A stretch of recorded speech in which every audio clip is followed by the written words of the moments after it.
やる気の出ない午後ですね。カフェインが必要ですか？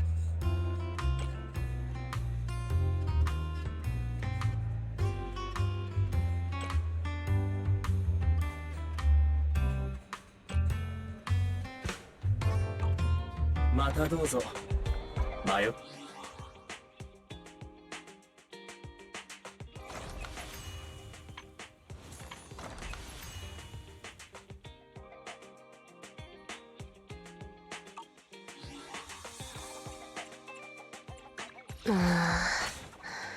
ひれ手入れしないと。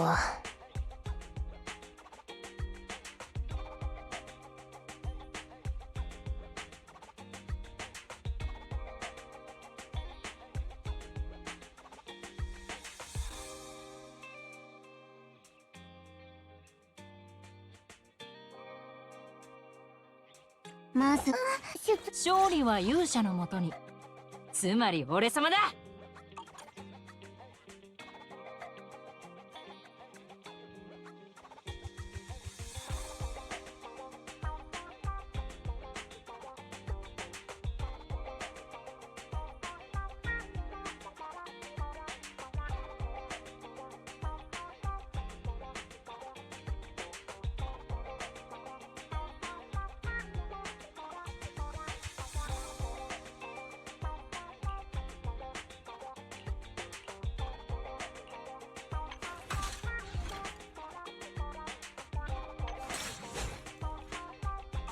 勝利は勇者のもとに、つまり俺様だ。ごきげんよう。疲れを癒すティーンズスペシャルがいい。たまには一息ついて力を。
邪魔だ。王様のこの拳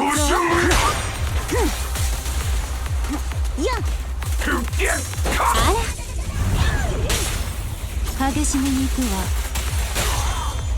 かしこまりました。弱点見っけ手がかかるわね。ちょっと本気を。やあ気に入ってよし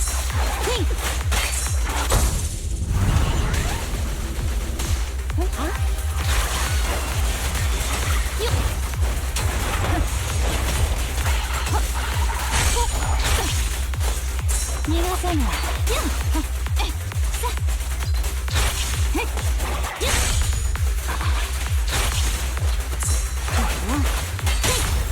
行きなさい。チクッとするだけなんてね。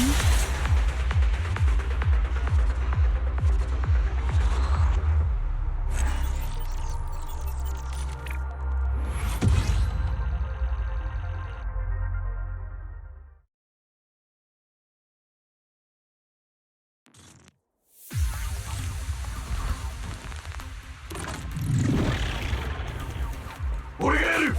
まあそれ邪魔だ。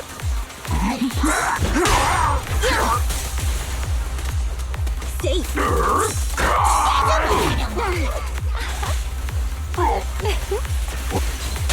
ほんの気持ちよ。ほれ手合わせていこう。やんよっことここに至ってはやるしかない。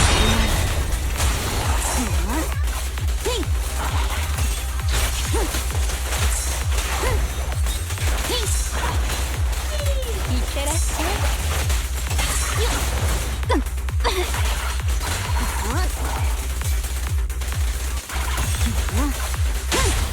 行きなさい。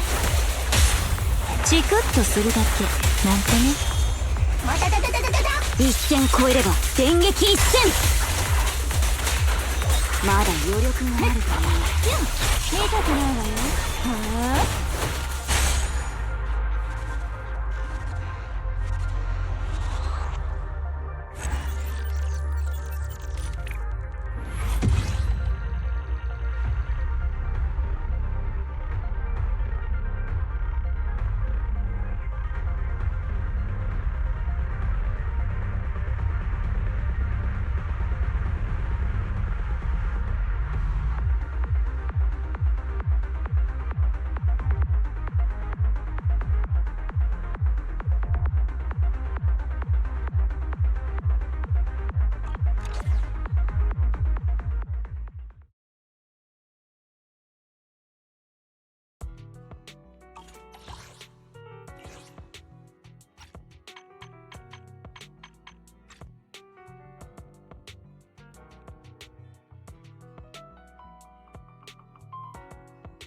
はあ。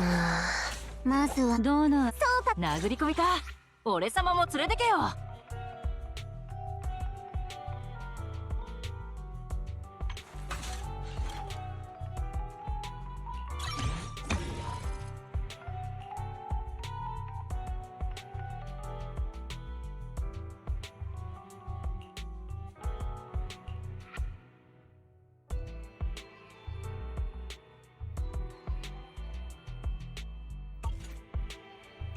勝利は勇者のもとに、つまり俺様だ。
隙だらけ。よっとふっとほっはあ。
続けましょう。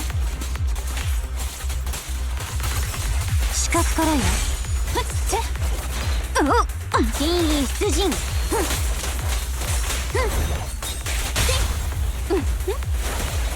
弱点見っけ。痛くないわよ。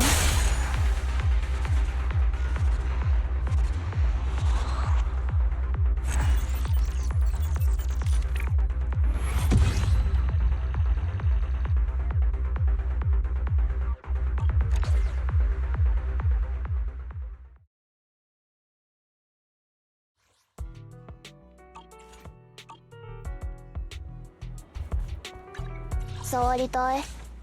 何やどういつでも。殴り込みか。俺様も連れてけよ。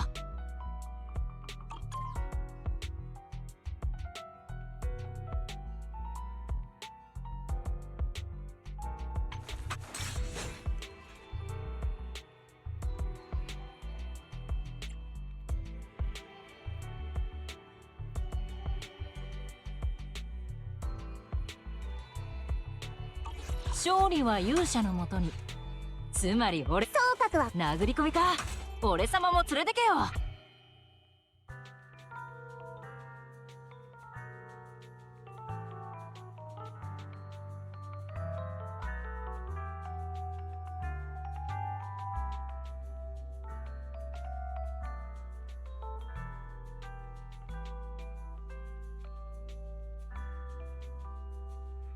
いつでも出撃可能よ。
触りたい。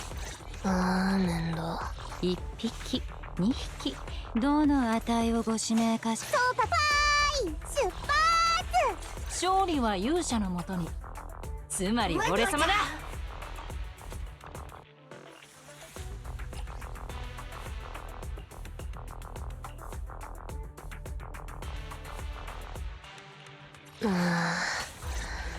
ひれ手入れしないと。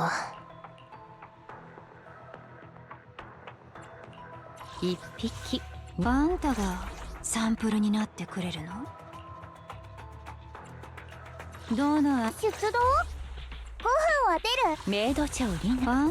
俺らの勝利は勇者のもとに。つまり俺様だ。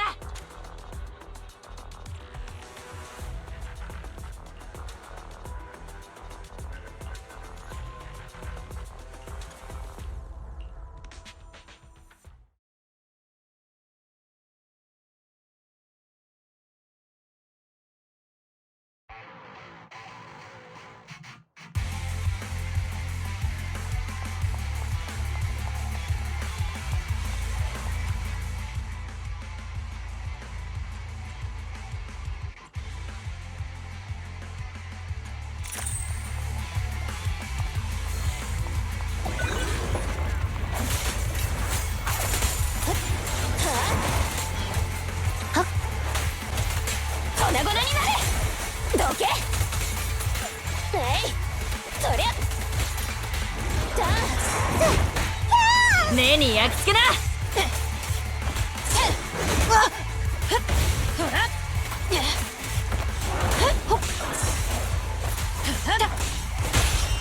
さっさとやっちゃおう。お目目を回さないでね。や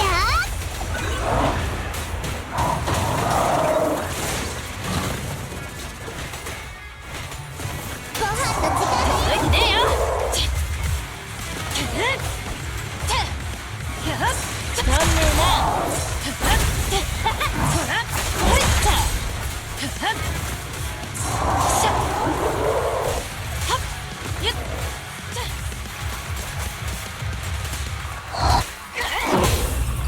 総格登場。どれ爪が汚れる。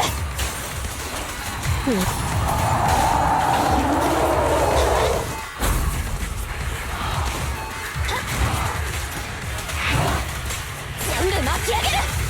離れてよ。我修羅にもなろう。だいイエイ。後期だ。よく見とけ。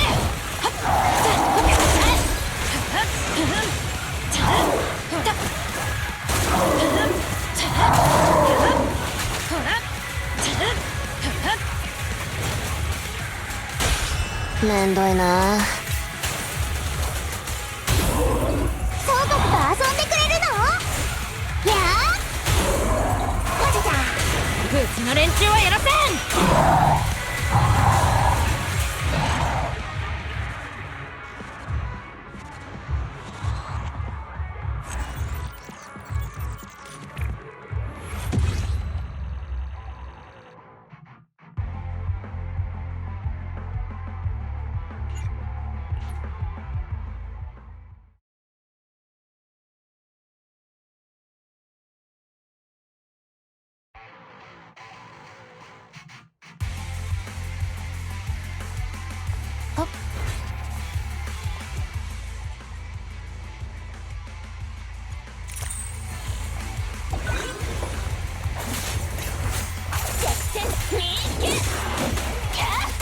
粉々になれ。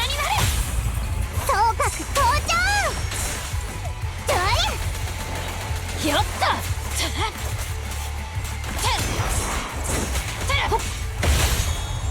お悩み飛んでけ。どれ爪が汚れる。邪魔しないで。だ全部巻き上げる。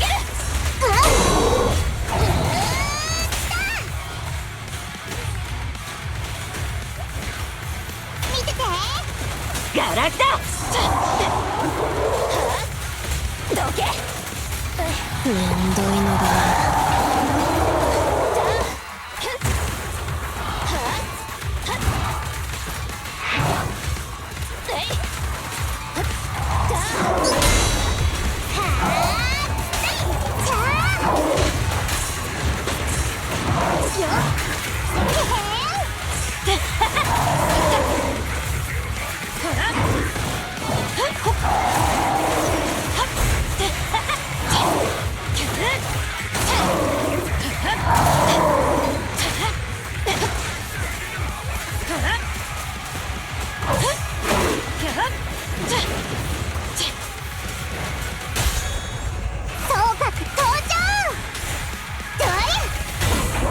私はチョキ、あんたはパー。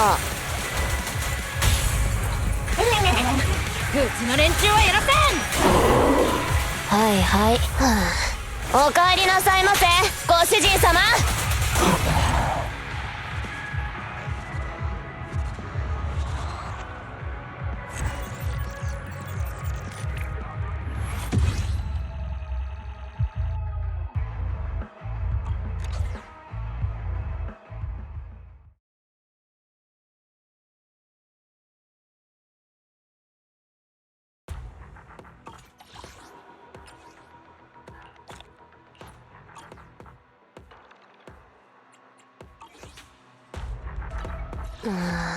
何やいつで殴り込みか。俺様も連れてけよ。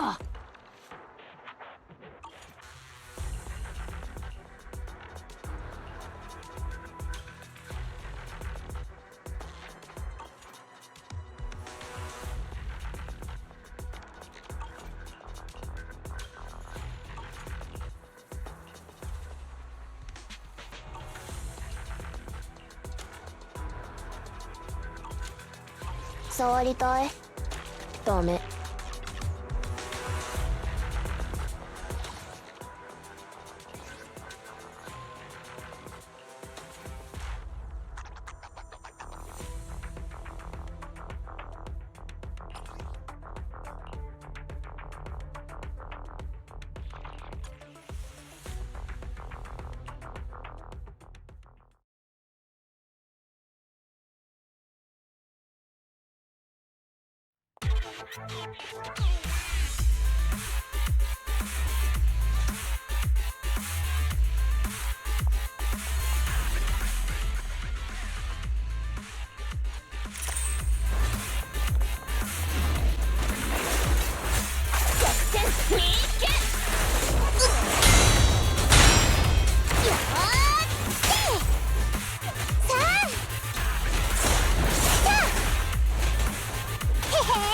好機だ。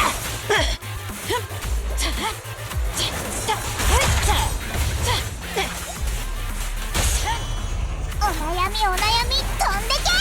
そ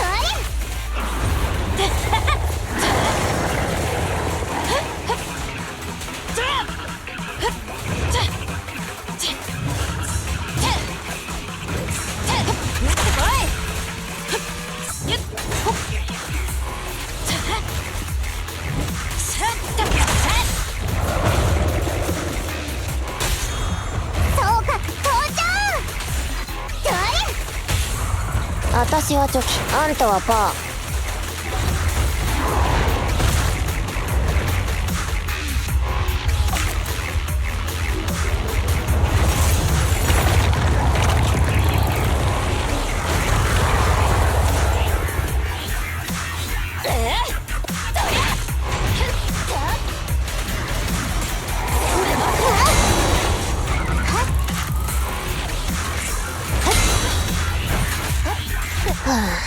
おかえりなさいませ、ご主人様。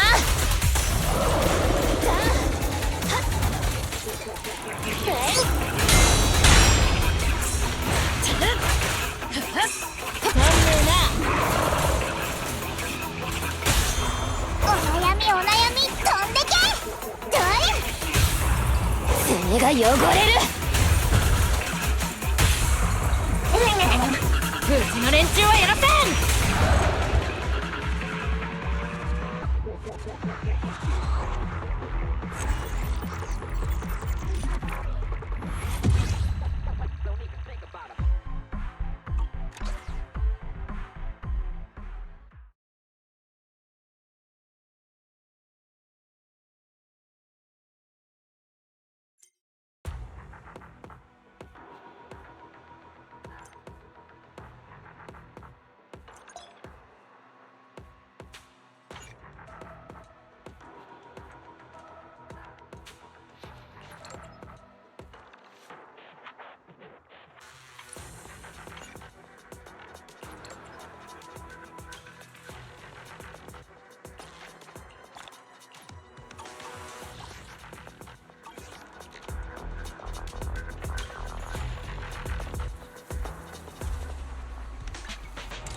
ヒレ手入れしないと。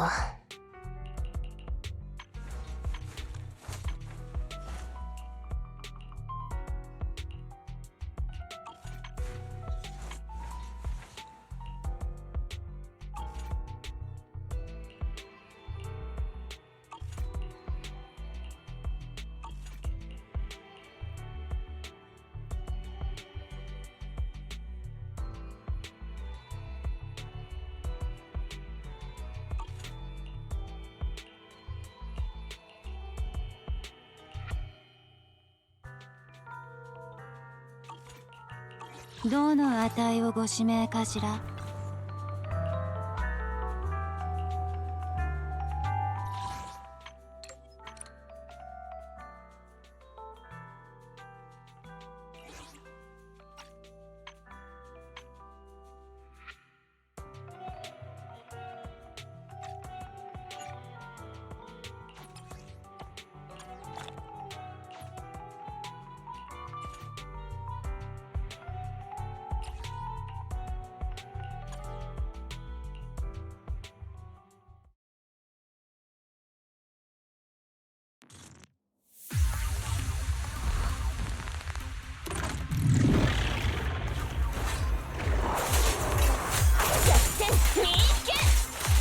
離れてよ。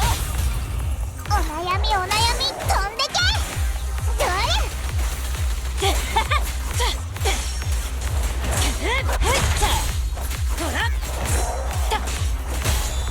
さっさとやっちゃおう。またお目目を回さないでね。やーガラクタ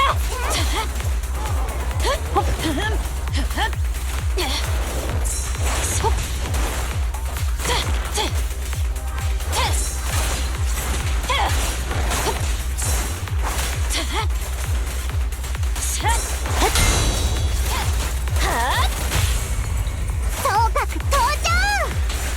どれまとめて潰せ。はい、喜んで。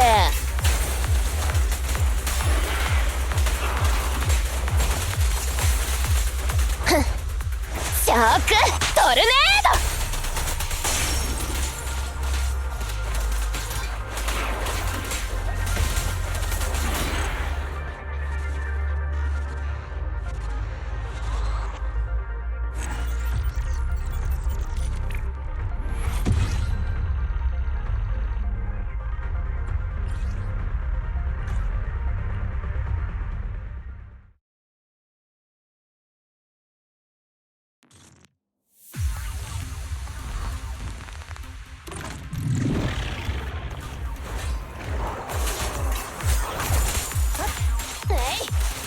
離れてよ。お悩み飛んでけ。どれ拾った汚ねえぞ。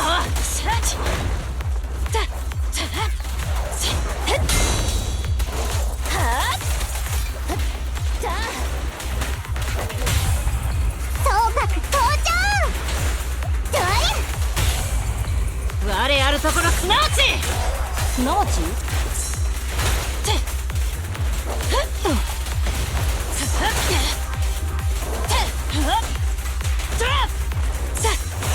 拾った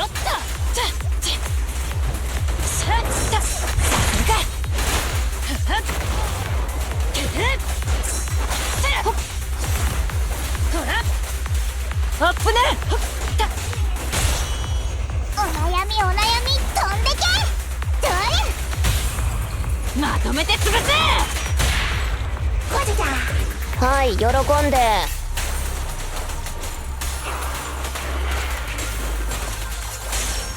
面倒押し流されろ。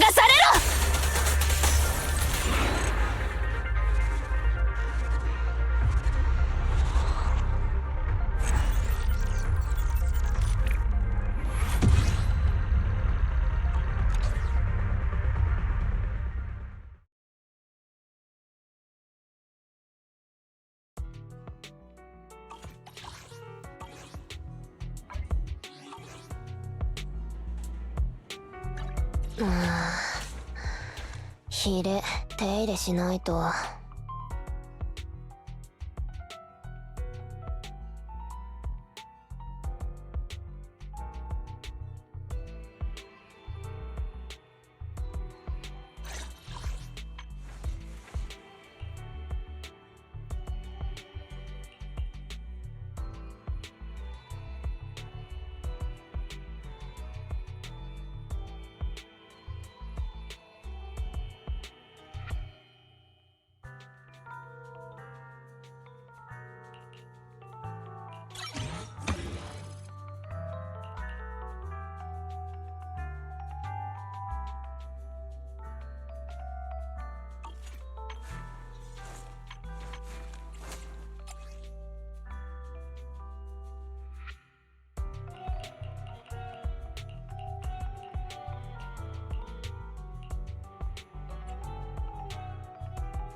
触りたい。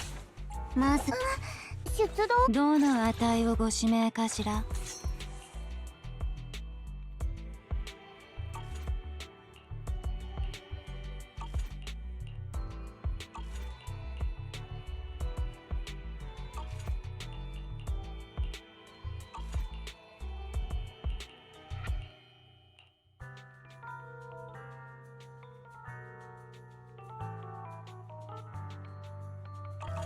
殴り込みか。俺様も連れてけよ。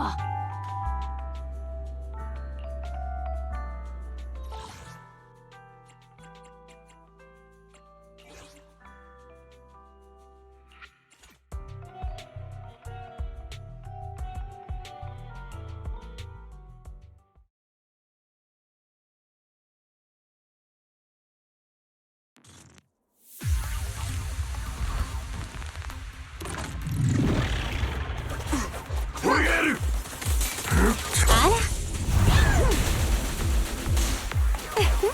邪魔。隙だらけ。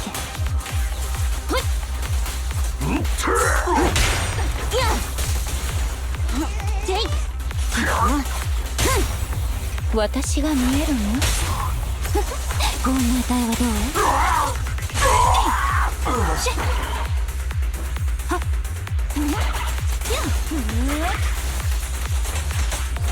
痛くないわよ。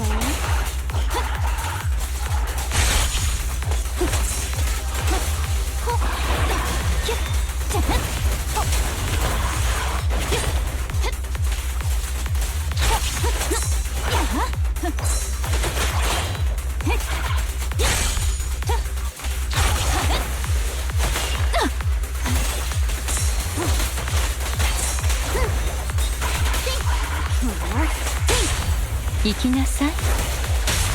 チクッとするだけなんてね。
触りたい。何や。あんそうか。勝利は勇者のもとに、つまり俺様だ。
殴り込みか。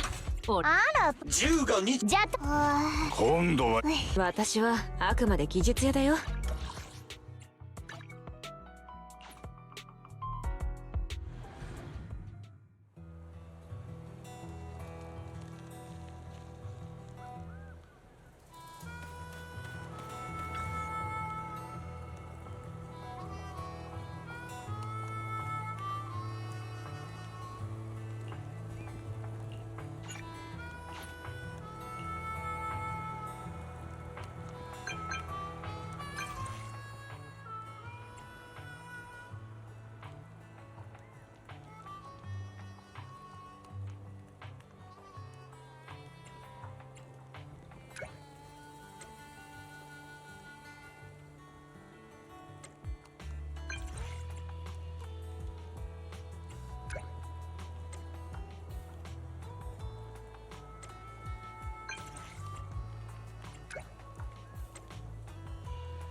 お、プロ騎士だ。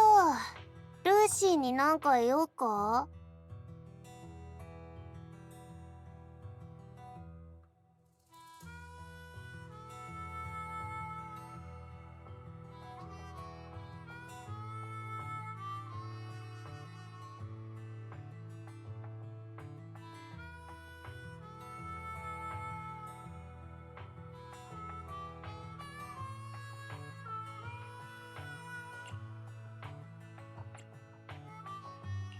うん、ツール・ド・インフェ。おお、プロ騎士はやっぱり口が硬いぜ。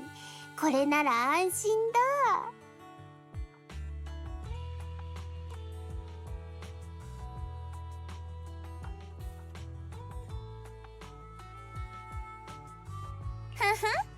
言いましたでしょ。秘密が守れてとっさのことに対処できなければプロ騎士としてはおまんまの食い上げですわ。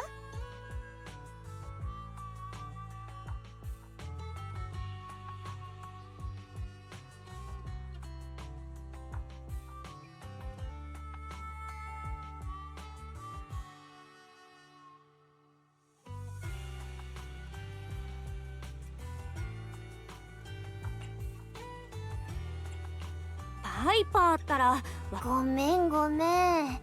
これから重要なことを話すからさ。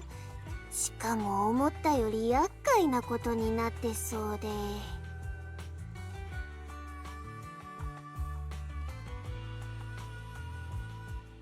プロ騎士さん、パイパーが疑わしいターゲット。実はさ、ブレイズウッドの町から工芸品が搬出されると町に内通者がいるかもってルーシーから聞いてたからさ。私寝つけないふりをして出かけようとしてたカーサと偶然鉢合わせたんだ。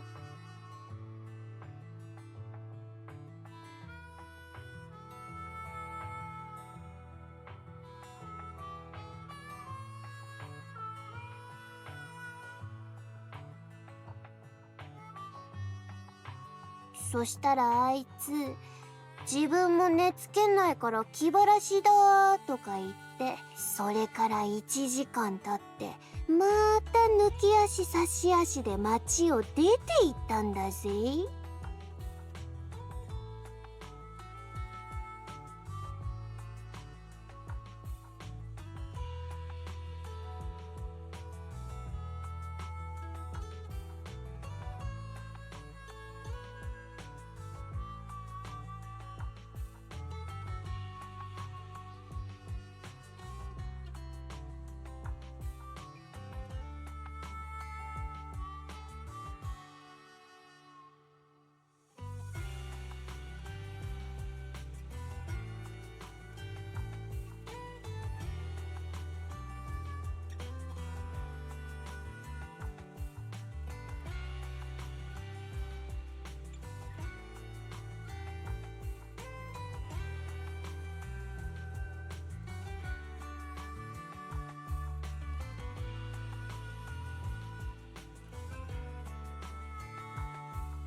カーサさんが内通者。カーサとカレドーンのこの交流は私がメンバーになる。それにシーザーはカーサのことを実の姉のシーザーですから、この件は内面。まったく厄介だな。こうなったら身構えるだけ無駄っていうか。パイパーの言う通りですわ。ちょっとつ盲信の4文字。プロキシさん、数日のうちにまた町から貨物が出るそうですわ。カーサもきっといつも通りに行動するはず。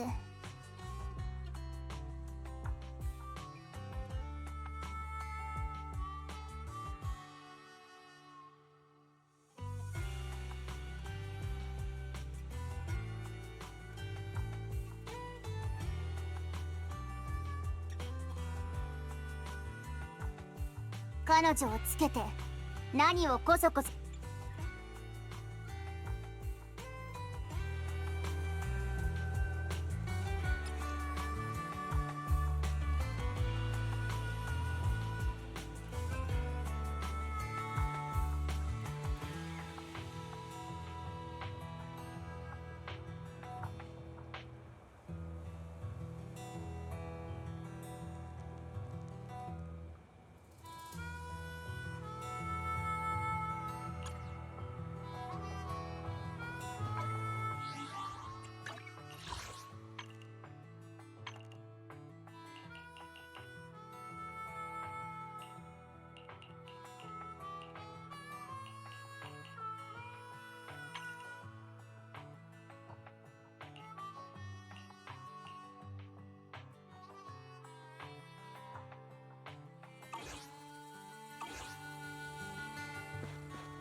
よし、フォローに入りましたわ。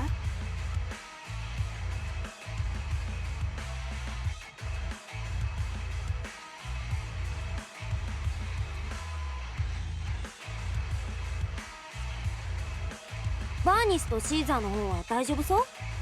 シーザーはもう寝てましたわ。バーニスの方なら俺が丸1日スパーリングにつき、さすがに俺も答えた。お黙りなさいですわ、ライト。そもそもあなたがでは参りましょう。この件は私たち3人とプロ騎士さんだけで何とかしますわよ。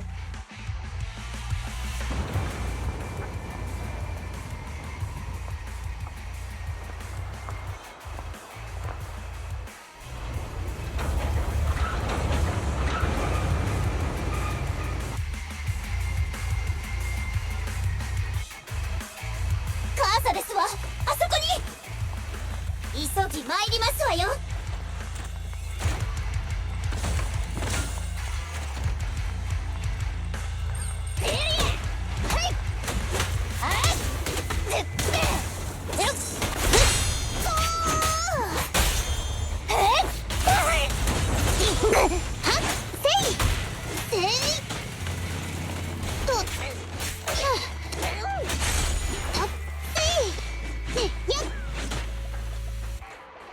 ぶっ潰しますわ。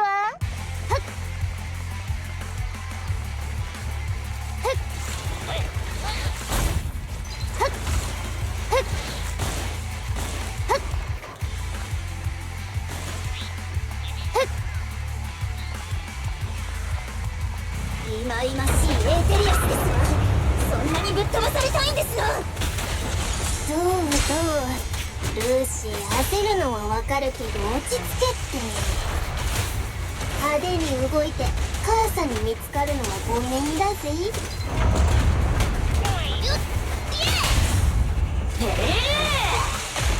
はあ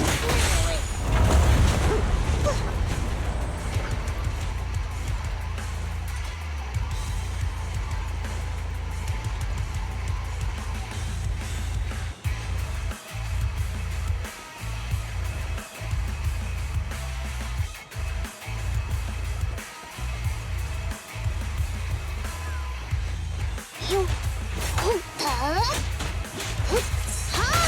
よっバイカティンしよっド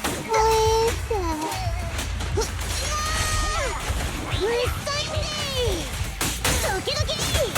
プロ騎士さん、カーサはどこへ行ったんですの？先に周りのエリアを捜索してみよっか。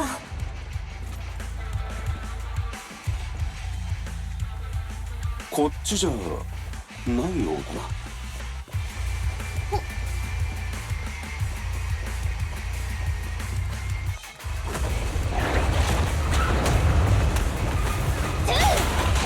ちゃんと赤いっていいね。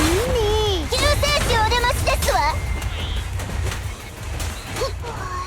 このラウンドもオーライ。はあよっとよっと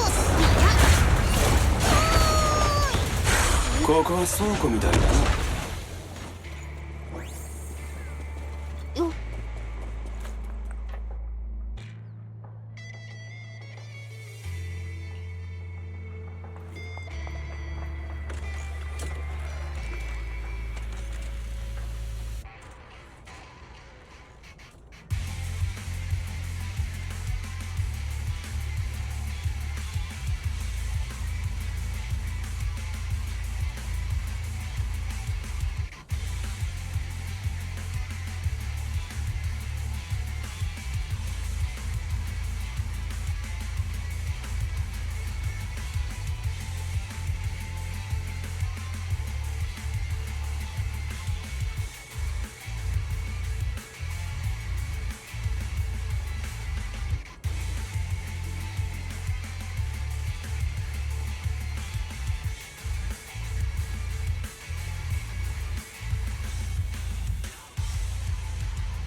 出口ですわ。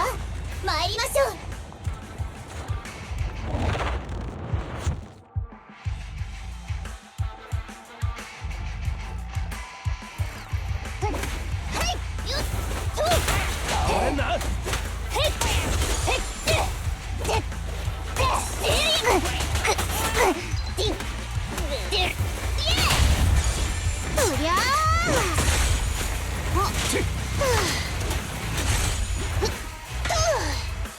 私ですわ。カーサですわ。誰かを待っているようですわね。来たよ、言われた通りね。誰かいないの？約束をたがえた。モリス、一人でと言った。何言ってるの？約束のものを渡して。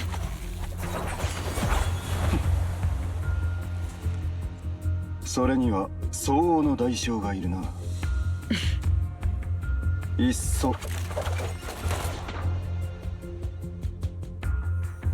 イノシシどもから取り立てるか。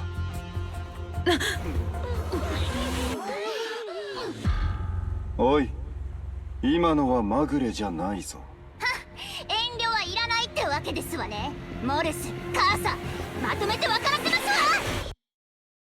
シーザーからの信頼を知ってて、よくもこんな真似が。プロキシさん、待ってルーシー、そっと近づいてみます説明させてちょうだい。あなたは現行犯でしてよ。何を弁解するって言うんですの。一体どんな便宜を図ってもらったんですか。それは勘違いだよ。これは街が生きていくのに今すぐ必要なものなの。ガソリンスタンドが枯れちまってから街は本当に痩せ細っているんだ。逃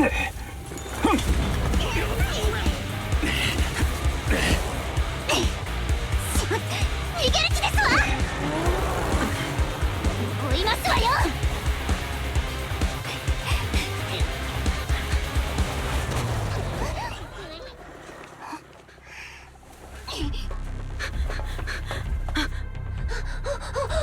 シーザー、どうしてここに。シーザー、落ち着いて聞いて。町長と覇者の手下が。よせ、知ってる。これ以上物資をフォローに置いとけねえ。カーサ、全部持ってけ。え？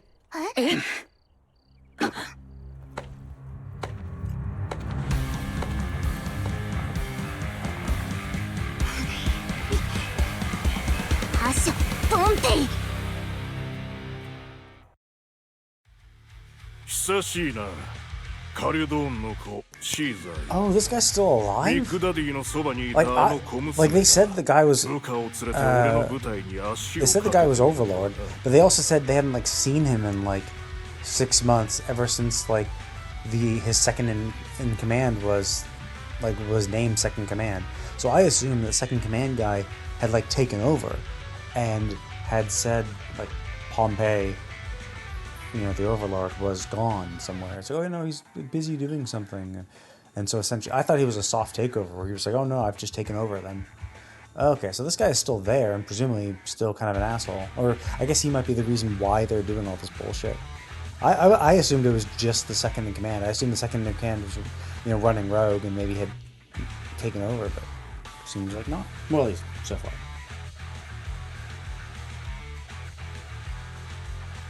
覇者ポンペイ。カリュドーンの子は今もまだあなたを連盟の長と認めてはいます。セクナ、いずれ知るであろうことよりもシーザーよ。ここにある物資は我々トライアンフがブレイズウッドに供与すポる。ンペイおじさん。待てルーシー、この箱の中身も確認したが、こいつの出所はともかくけど、カーサ、お前らがシーザー。ただその時ちょうどあんたがツールドイン。昔からブレイズウッドはカリュドーンの子に助けられてきた。なのにそれで私たちの情報を。情報を。待ってルーシー、それは誤解だよ。トライアンフ。こいつの言う通り、ブレイズウッドは依然として貴様らの側だ。だが俺は覇者として土地の民取引の場所をフォローにしたいと言い出したのもカース連盟の輪を乱すことは。つまり私たちの同小娘物おじしない。いいか、俺が今日ブレイズウッドから届け。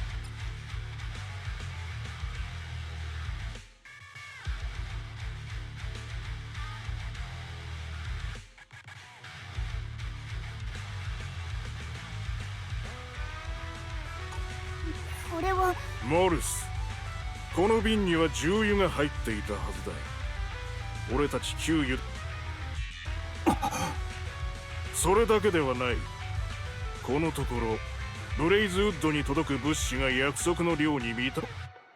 モルス、ツールド・インフェルノへ貴様の覇者たる我々が仁義を守らぬ連盟なんぞに誰が席を。ポンペイの親分、俺はまともではなかったんです。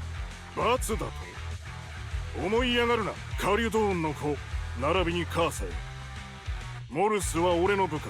覇者としてこの件はご大尊。最近旧油田エリアに隣接する複数俺たちが燃料の一部を提供することを条件に。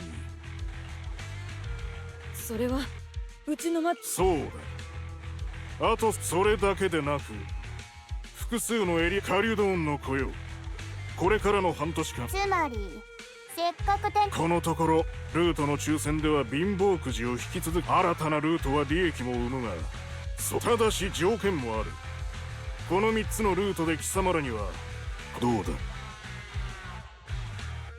ルシ、この条件はどう思う？もし出任せを吐いているのでな。それに私たちがルートをそういうことか。悪くない条件みてえだな。俺様が覇者にな。偉そうな。ああ、そう。シーザー、こいつを次は。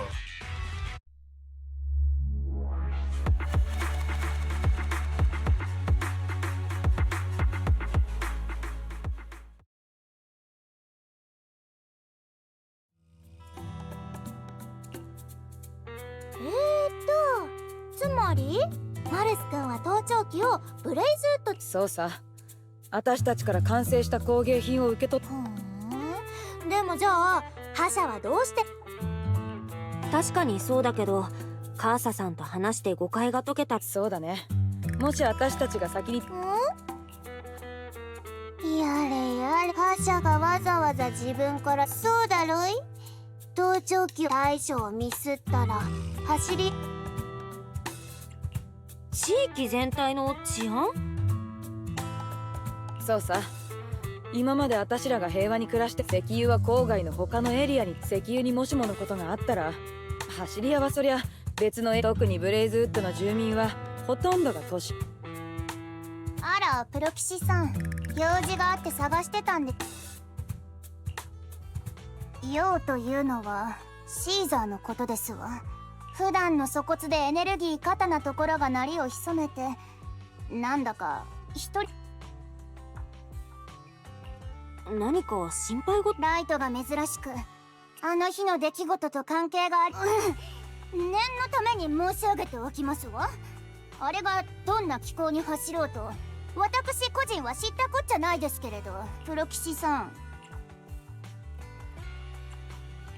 私がシーザーをどこかに連れ、もともと明日は。ナイスわ。シーザーには私。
そういやルーシーのやつ推しとやらが出てる。シーザーはあんまり。一応ここで商売する。生まれも育ちも郊外だしシーザー、せっかくだし今日は街をブラブラしてみない？私がガイドしちゃうよ。データのコピーにはまだ分かった。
映画は見たし喉も潤した。次はどこへ行きゃいいんだ？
まだ時間はあるし、この辺りをちょっとお散歩してかない？ルミナスクエアにはまだまだ面白いお店があるんだ。気になるのがあったらいつでも寄っていいから。よっしゃ。市民の皆さ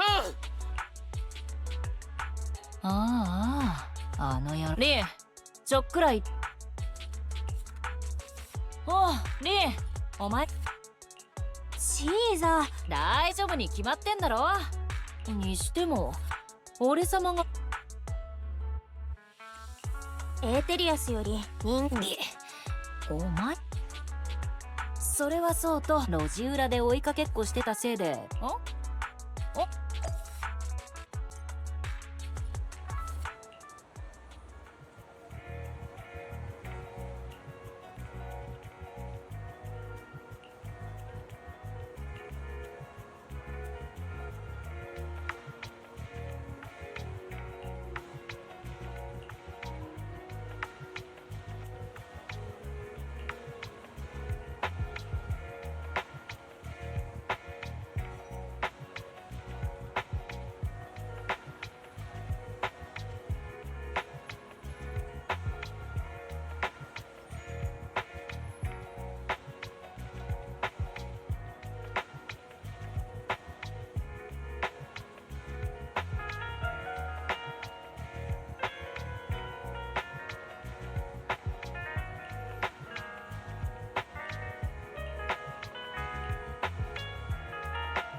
プロキシー、もちぼ今日はいろいろ見れてた。これだけ目新しくて。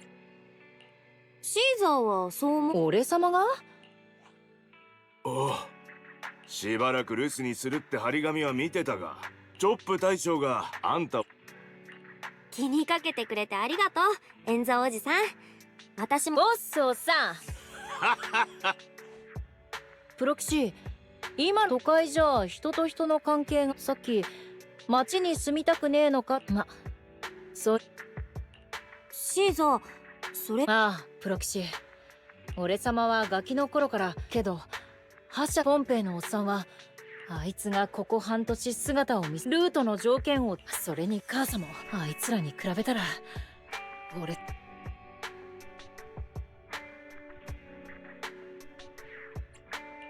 そういう気づきが成長の第一。フォローで荷物を見つけた時も怒ったりしないで、まずはカーサさんに持ってけって言ったでしょ。あの時点では私たちみんながカーサさんを疑ってた。でもシーザーだけは町の人たちのことを第一に考えてたんでしょ。だってあのままじゃ荷物は侵食されちゃってたもん。けど俺様はバカ。それに俺様には頼もしい仲間がこれでもかといる。よっしゃ。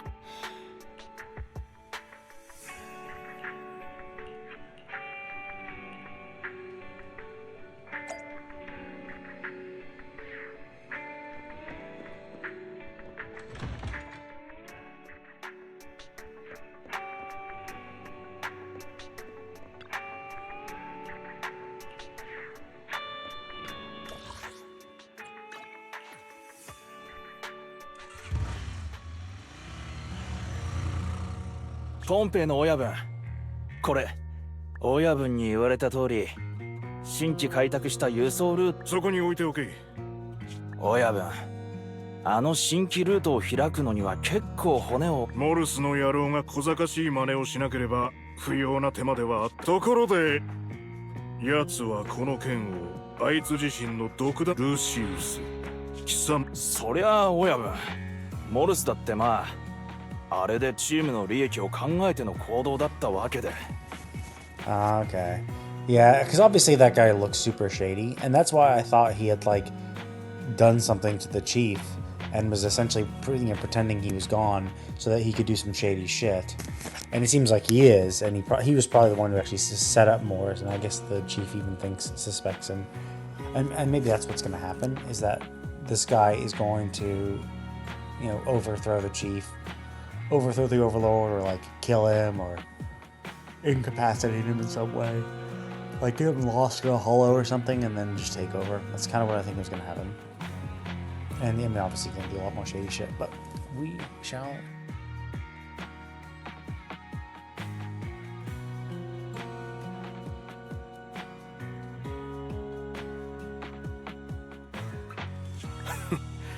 「答えになっとらんな。俺の勝利に貪欲であることは必ずしも悪ではない。だが俺たちは走り屋連盟が強固であることは油田の安全にとって必要なこと。それと貴様、ここのところ。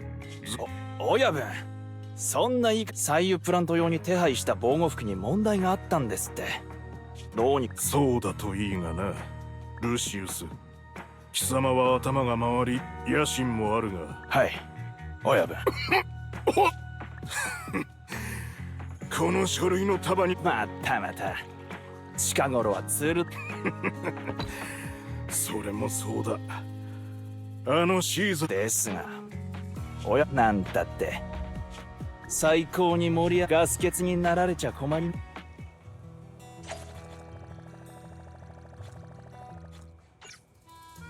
Well, that seemed incredibly ominous. Like, did you see his face as he's passing that? I thought we were going to see him poison it. So either A, he did poison it anyway, and the dude dies, or like he was coughing, so like, is he actually not getting, is he getting worse? Is he like being slowly poisoned? But yeah, I mean, obviously, Caesar is the antagonist. He's the one who's going to overtake the other dude.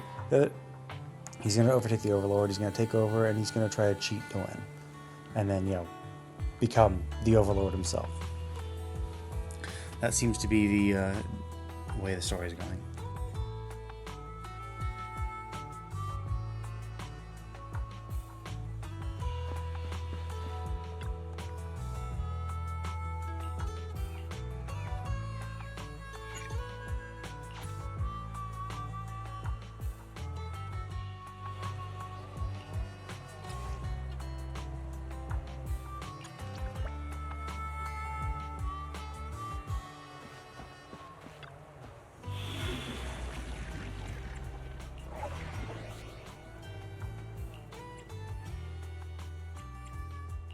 触りたい。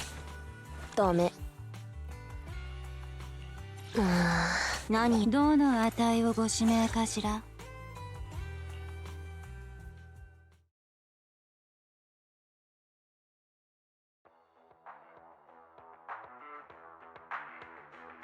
テレビの前にラジオの前、それに会場みんな大好き。30年前か40年前、はたまた炎の海に落っこちた英雄が奇跡の帰還を果たした。そして新たな英雄が。こんなに人が多いとは思わなかったよ。黒騎士は得意なこと。その辺を飛び回ってるのは何？いい質問だね。目をかっぴらいてよーくご。ツール・ド・インフェルノは観客の誰もが最前線。しかもなんと今年の中継フォローにはつきものの宿命。前置きが長い。はいはいそうかい。防衛側挑戦者カリュドンの子シーザー、ルーシー、ライト。ルールはシンプル。フォローへダイブ。火の湖に行った先に儀式をやり遂げた猛者が、すなわち覇者のおっさん、ようやくだな。これでついに決着がつけられるってもんだぜ。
大した自信だ小娘。俺を退屈させないようせいぜい力を尽くせ。さあ両者位置についツールドインフ両チーム一歩も譲らず分岐点をマッハで次はフォローの中の舞台。今からフォローに入るよ。みんな気をつけてね。行くぜ目指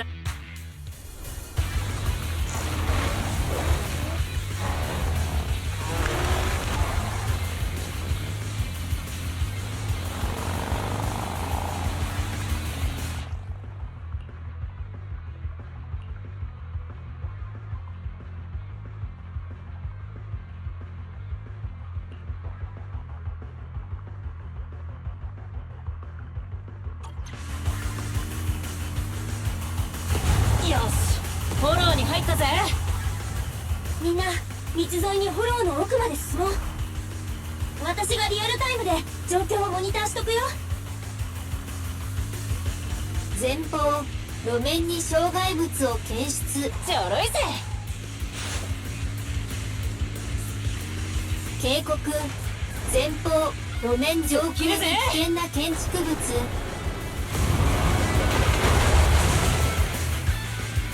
無事か？無事なもんですか。髪が砂でジャリジャリですわ。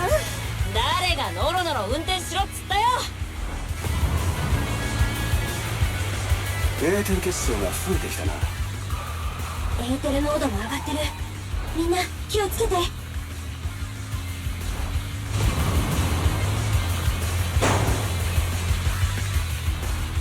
れあそこに大きな建物があるよ。ああきっと製油所だな。親父の話じゃ昔この辺はかなり賑やかだったんだとよ。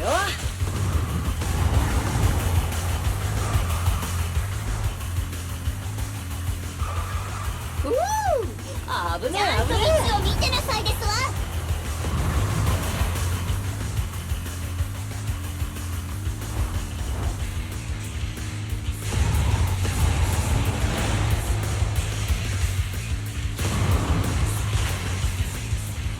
警告前方の路面に火災。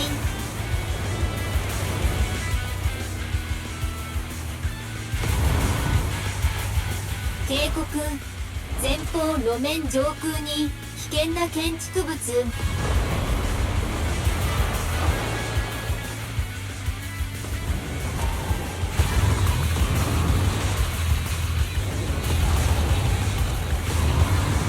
本当に走りにくい道でしたもうギブアわ。ップか。あなたは自分の運転に集中なさい。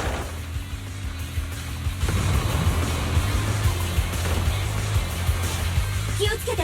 前方道が狭くなってる。しっかり座ってなプロキシ。何の音？地面が揺れてる。みんな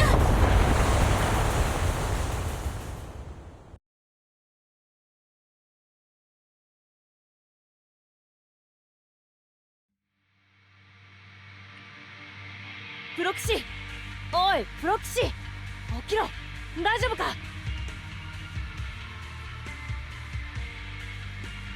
ちくしょう私は大丈夫。そっちの状況は？大したことねえぜ。かすり傷だ。唯一のやべえことはここにでけえ岩が落ちてきて地面をぶち割りやがった。気がついた。マスター激しい振動による空間の乱脈また落石の発生直前道路の両脇から激しいエネルギーの放出。あの道路沿いには古くなったんだよこれ。粉？あ、待ってこれエーテルの粉だよ。なんだって郊外に高度なエーテル技術はないはずだろう。というかどうしてもそんな危険なものはこんなものが舞ってるってことは。なんだと？やってくれたなポンテーのおっさんよ。シーザー、その結論に至るのはまだ気が早い。ドローンなら爆発の様子を撮影できているはずだ。状況を会場のバーニスに。了解。助手に。あ、プロキシさん、どうした？今日のフォローは順調そうだね。なんだとバーニス。何か？リン、まずいかもしれない。フェアリー曰く両チームとも画面がすり替えられているなんて。これはカリドーンの子を妨害するとか。そうだね。敵はフォロー内の情報を意図的に遮断してるみたい。それに何より郊外にあるはずのないエーテル爆薬。なんだって？シーザー。シーザー、あんたはカリドーンのこの大将ですぐにフォローから出て起こったことをみんなに伝えるのもありだよ。もちろんそれ以外にも。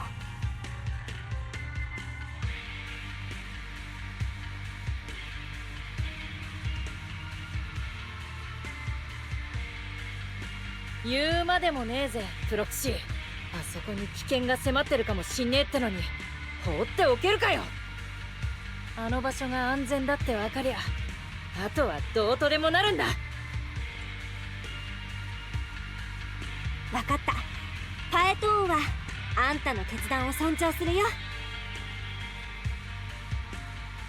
えねえ待ってよ。そっちで何の話してるの？なんか大変なことがあったって感じだけど、さっぱりわかんなかったよ。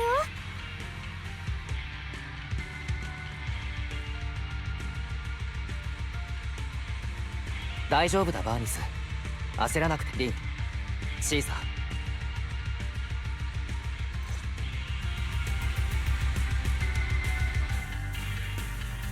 行くぞプロクシー、時間がねえ。前方エリアから生体反応を検出。エーテリアスどもめ、キリがないですわ。ルーシーの声だ。急ぐぞ。キャッえらい。ほーら！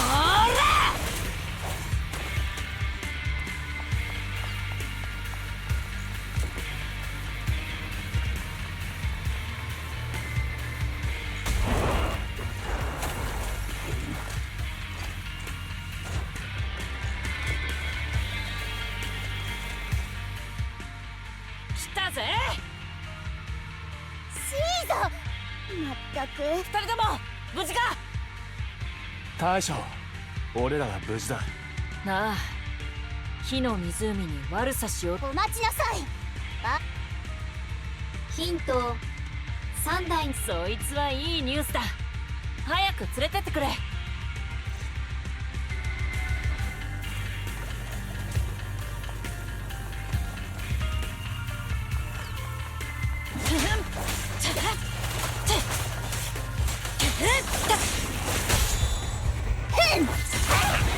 こうきだ。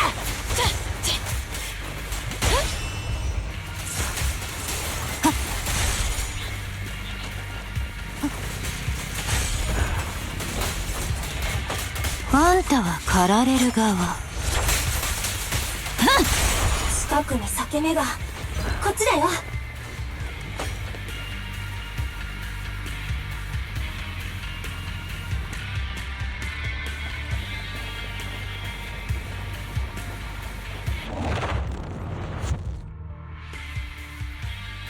付近から生体反応を検出。リン、見に行ってみよう。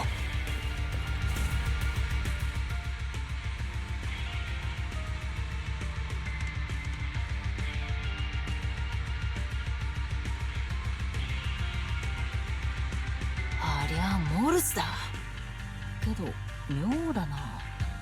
なんであいつ覇者のおっさんたちと一緒にいねえんだ。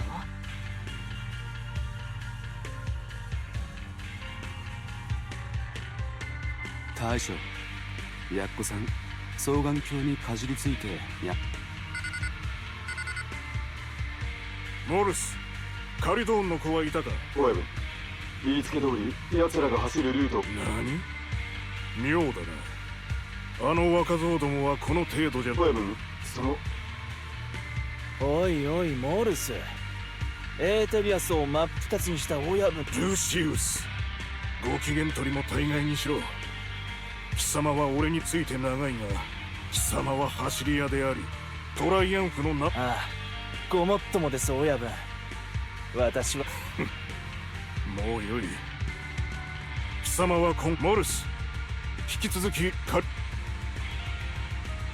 ずいですわね。けどよ、今の感じで。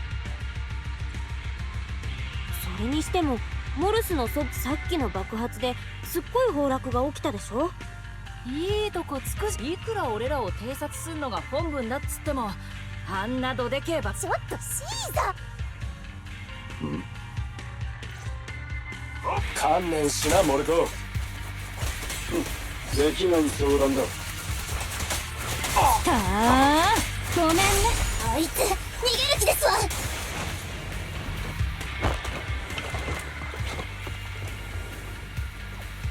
モルス、この腰抜け。大将、奴は酒だから出た。モルスのやつ、あの爆発と関係大ありでしてよ。嫌な予感がプンプンしますわね。気にはなるが、目の前のエーテリアスに集中しろ。ほいっ。ス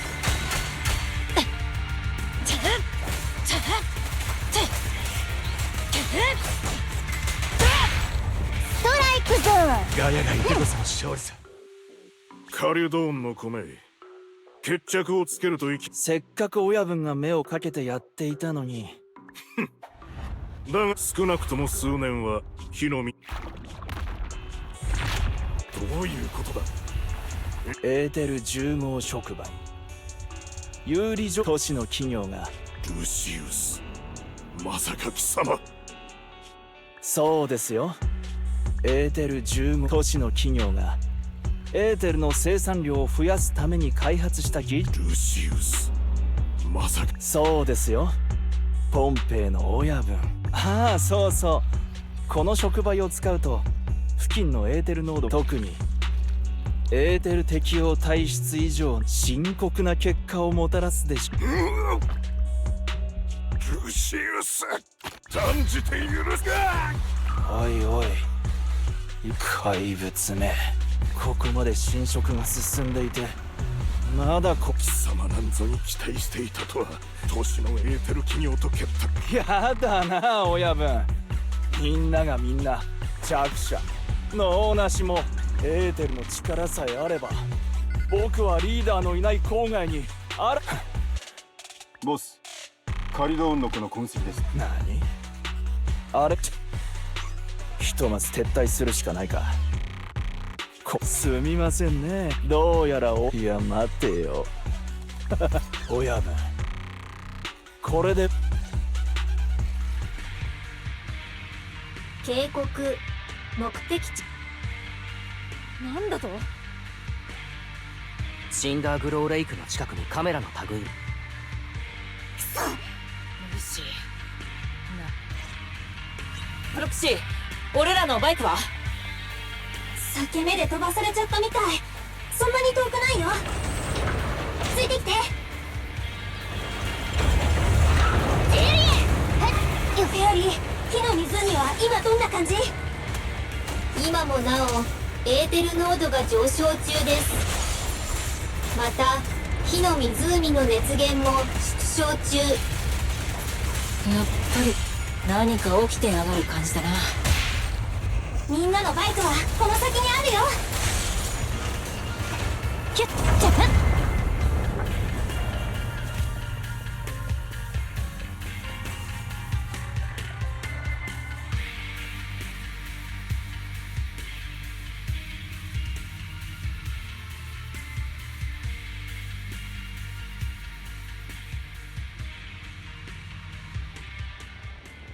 シンダーグローレイクはすぐそこだよ。シーザ、あれって。おいおっさん、しっかりしろ。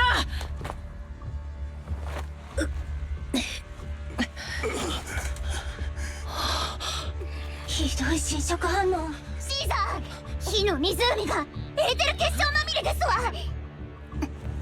一体何が起こってるんですの？ルシウスが裏切った。 I mean, you should throw the spark stone now. I'm sure there's a lot of crystals, but quick, throw the spark 時間がな stone. い。シーザー、必ず死んだグローレイクを守る。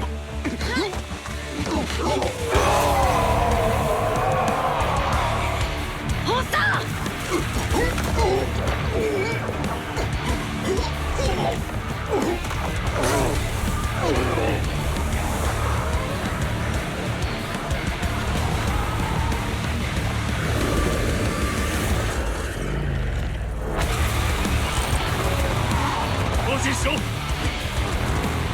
The music for this patch has been fucking insane. This is really cool.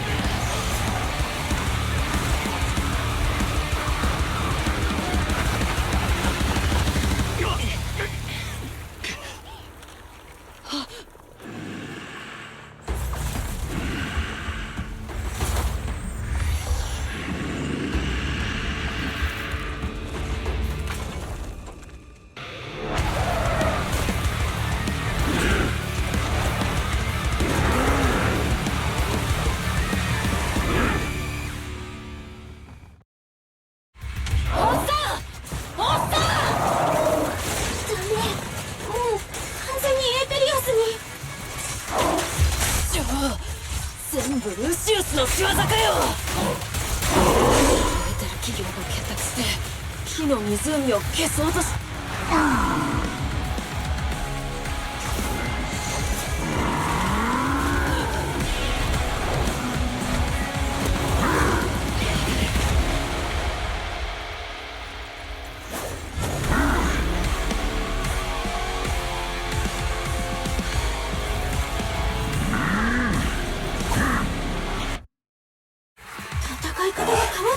石油がなければここは奴の思いが邪魔しないでくれ。警告、敵のエーテル活性がマジで上昇。間に合わなくなっちまう。何？進行してるみたい。もう少しだよ。お前ら平気か。シーサー、私たちはよくてよ。勝つことだけ考えなさい。覇者のおじさまが安らかに眠れる方法はそれだけですわ。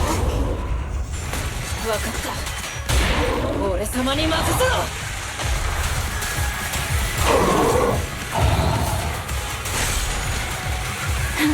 上出来。あんたは深淵に触れちゃった。Nice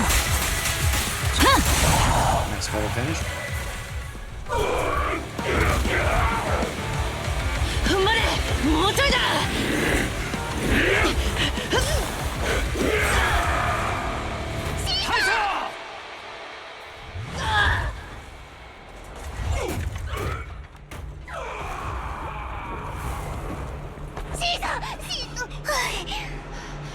無事だぜ。なんてことね。やっと終わりましたわ。でも死んだグローレイクはあと数分で完全に消えちゃうね。皮肉ですわね。火 If 打 only ち you 石 had が some あ sort って of も spark こ stone. の距離じゃ It's like ど it's う too にも far なり away. ま It's せ like んわ。it's too far away. Yeah, or you could have just like thrown it ages ago before the crystal. Like you've been sitting there doing nothing. 奇跡でも起こらない All you 限 need り to have had one of you guys run off and shoot it. Also, just throw it. It's like it's right there. Like, you can't throw. Actually, no, I guess if that's a pipeline. の大バカ That's a 死にますわ pipeline. よ。 Right? 正気ですの。 Like the Underfield シー line. サー、待ちなさいよ。シーサー、居場所なんていくらでも買いが利きますわ。そうだよな、ルーシー。石油がなくたって俺らは別の場所で生きていける。けどそうしたくてもできねえ奴らはどうなる。これしか思いつかねえんだ。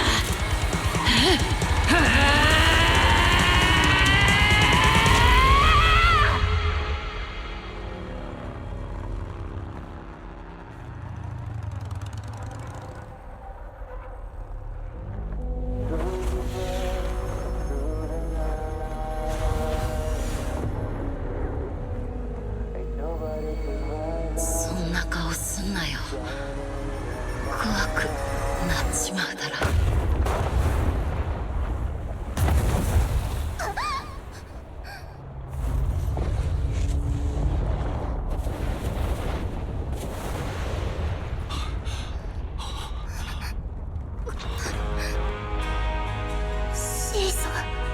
あなた。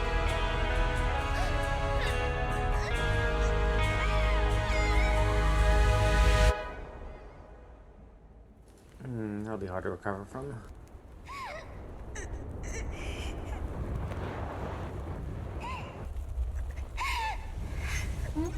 あれ、急に近くで空間の乱れが、何かが近づいてきてるみたい。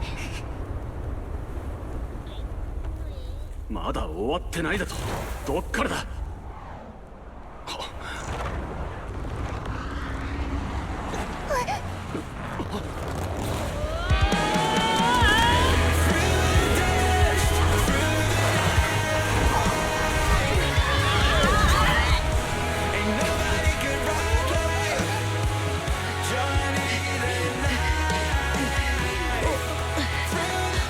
あよ、またあったな。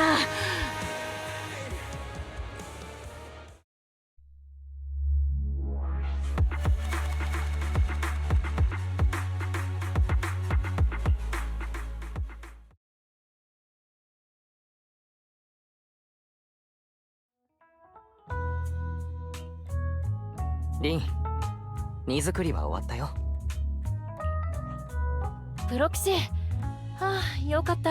シーザー、わざわざ来なくてもいい。旧油田エリアの方は今大変なんだろ。そういう時こそ君。あのな、言ったろ、俺様はただの覇者代理だって。覇者の地位は今でもポンペイのおっさんのもんだぜ。あの日はルシウスといえば、いや、まだつかめた。ワルシエの回るやつだぜ。あの日けど、奴が残してったもんから都市のエーテル企業と結託してた証拠が見つかったし、I mean, that doesn't あ make の日の sense ことが though. イア Because ス like に録画されてた she おかげで、 threw her bike 奴の over. 悪行は She 旧 let 油田 go エ of リ her アの bike 走り屋 and に知 then れ渡ったから fell な。 hand first with the sparkstone in her hand into the lava, right?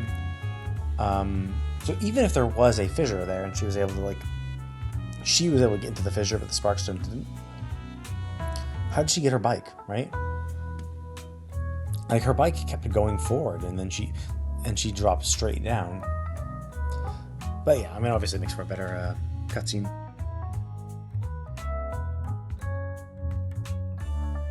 プロキシ、フォロー出てから。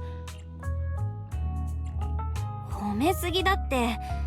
私はただあんたを何事もなくゴールまで案内したって。あんたがバイクで走ってくの。おいおい、どのプロキシ。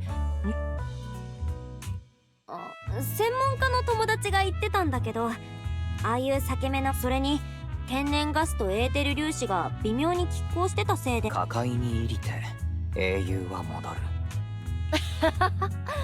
初代覇者。当時の人たちは空間の裂け目なんて知り得ないし、初代覇者も何が起きたか分かる。とはいえ、火の湖の真ん中がそういえばシーザー、あそこは真っ暗で、1秒だってその後真っ暗闇の中に。あとは知っての通り。また会ったなと言った次の言葉が、ルーシー、俺様が死んだらカリュドーンの子を任せただものな。あれは少し。ああ、だってよ、あいつはずっとカリュドーンの子を俺様から。これでさぞ安心だろうと思いきや、あの暴力女。あなたのお下がりだって死んでもごめんですわ。だもんな。俺様の顔面を思いっきりひっぱたきやがって。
あれはそうだプロキシ。おやなあ仮まあありがとうプロキシ。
もうバックミラーではシーザーたちが見えない。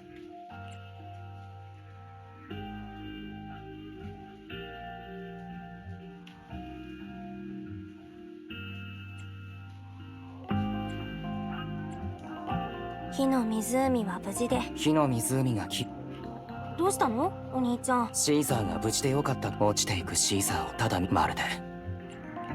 お兄ちゃん。リン、こういう時ちょうどここは都市の境目や。案内ルートを外れました。大丈夫だフェアリー。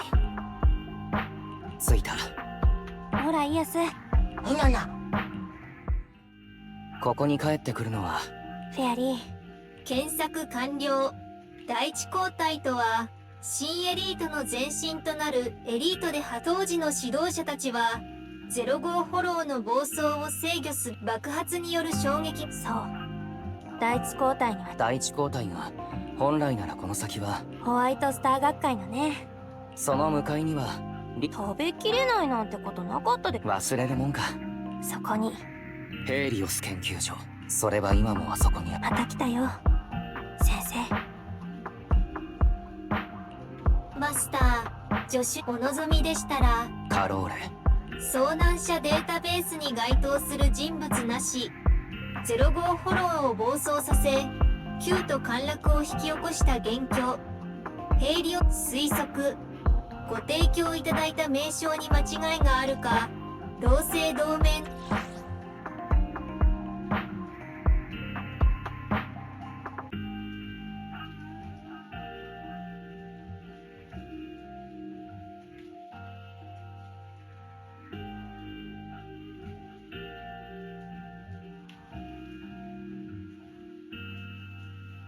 別人が何も間違ってなんかないよ。当局が公式に僕たちの私たちを育てていろんなことを教えてくれた。フェアリー前に聞いてきたでしょ。私たちが05フォローの調査観測データを十分に集めればいつの日か05フォロー。先生の手がかりがあの場所にあるって。僕たち兄弟の命にかけて。先生は決して滞在人なんか。警告。未知のえこんな時間。あなたは。ああ、あの穴井に秀でた凡夫な持ち主並びに覚えてくれてて光栄です。誰よりも早く第一交代異例の地を訪れる修行だ。そして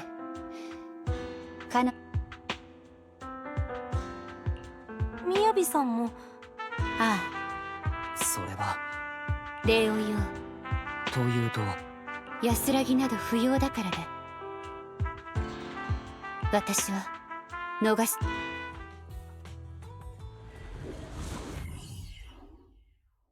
I mean, she says that, but how long ago was that? Like, even if, like, I don't know. Like, I think that's something that Genshin also kind of fucks up, in the sense that, and you could say Honkai Star Rail, but not as much. Well, actually, no. I guess in the Penacony, they really did fuck this up. Is that they are really shit at telling people timelines, right? Like, for Genshin, we barely know.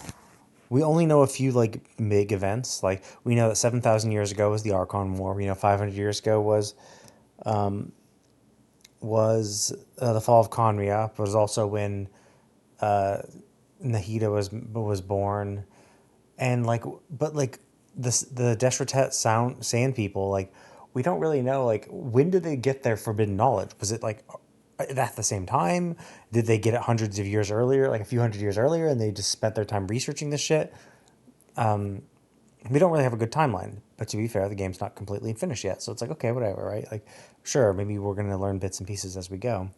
But then Honkai Star Rail, for the most part, didn't really matter because there was no need for a timeline. Like, every timeline was kind of insular. Like, sure, we knew 700 years ago, that's when Belobog had to fight the Legion, but, like, relatively speaking, what happened to them doesn't really matter to anyone else. So I was like, fine. But then we got to Penacony. And Penacony, they did the same thing, where it was just like, what the fuck's going on, right? Like, why is any of this happening? And, like, what's the time frame for this? Because, like, we know that, like, a long time ago, this used to be a prison planet, and then people escaped, and they, took it over, and then they changed it. But we don't know specifically when that happened, how long ago it happened.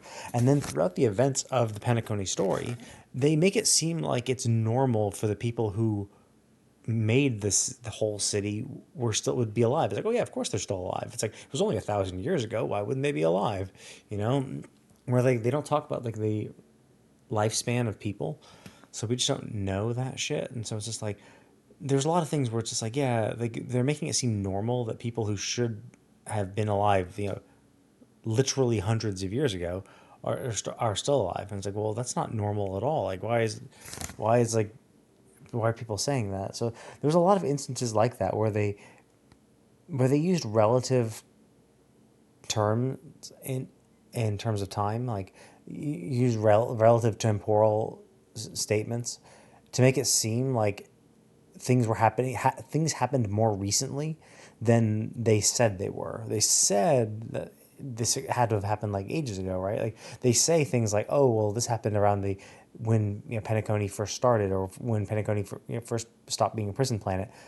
But then they also allude that it was like, "Oh yeah, it was kind of recent, right?" Like, or then shortly after that, this happened. But like, wait, well, yeah, but then if shortly after that, which was hundreds of years ago, that next event would still be hundreds of years ago. So why are you making it seem like this is a recent thing? So I do think that they were kind of shitty in regards to that. And again, we're seeing the same thing here, where it's like, when the fuck did these hollows come into existence? Like, okay, so clearly, it must have been their teacher, right? So the Hollow Zero must be really fucking new. It must be like 10 years old type thing. Because like, look how young they are. They cannot be older than 30. Like, and obviously one would assume that they're in their teens even. But like, let's say they're maybe mid to low 20s. Then because you would think, oh, Hollow Zero is there. Well, then look like, and they mentioned Hollow Zero was the first Hollow, right? So it's like, oh, okay, so Hollow Zero was the first Hollow. I'm pretty sure they said that. And then all the other Hollows spawned around it because of it, even not even just. So that would mean that all the Hollows there had to have been after Hollow Zero, and as we were going out into the outer rings, we saw a bunch of Hollows there. So clearly, like, one would assume that those Hollows also appeared after Hollow Zero appeared. But then they're talking about like, oh, how Ether changed technology, right? Like, oh, how much more we can do with Ether, and how like gasoline is just not used anymore. But it's like, well, how do they still have such a like how could it have fallen off that? Like, how could technology have advanced so quickly that like in 10 years you go from, oh yeah, we use gasoline, to, oh yeah, we've developed a shitload of things that all use ether, this thing that didn't really exist before 10 years ago. Unless, of course, there's a difference between the existence of ether and hollows. Maybe ether was being found. Maybe there were like something like a precursor of hollows, or maybe we just started seeing places get more enriched with ether, and the creation of Hollow Zero was research into the ether-rich areas and stuff like that, which then triggered a chain reaction, which created Hollow Zero, and all those ether-rich places that we were already mining ether from became hollows in themselves. Like, it resonated. And so it's like, again, they don't say this shit, but clearly they're saying, oh, okay, well, the creator of the first Hollow was their teacher. And I think they even just said right then and there that during when the fall of the capital, which the fall of the capital was the occurrence of the Hollow Zero, the teacher saved them. So it's like, and even if that's the first time they met, like, even if that was like, oh, okay, she saved us and that's how we met her, that's it. Okay, sure, that makes sense. You could say that. You're like, yeah, their parents died, and maybe they were super young children, and like, maybe they were like 4 and 8 years old, and so maybe it's been 20 years then, and maybe they're 24 and 28. Although like Belle looks super fucking young too. So again, it's just like, it feels like it can't have been more than like 10 to 20 years ago.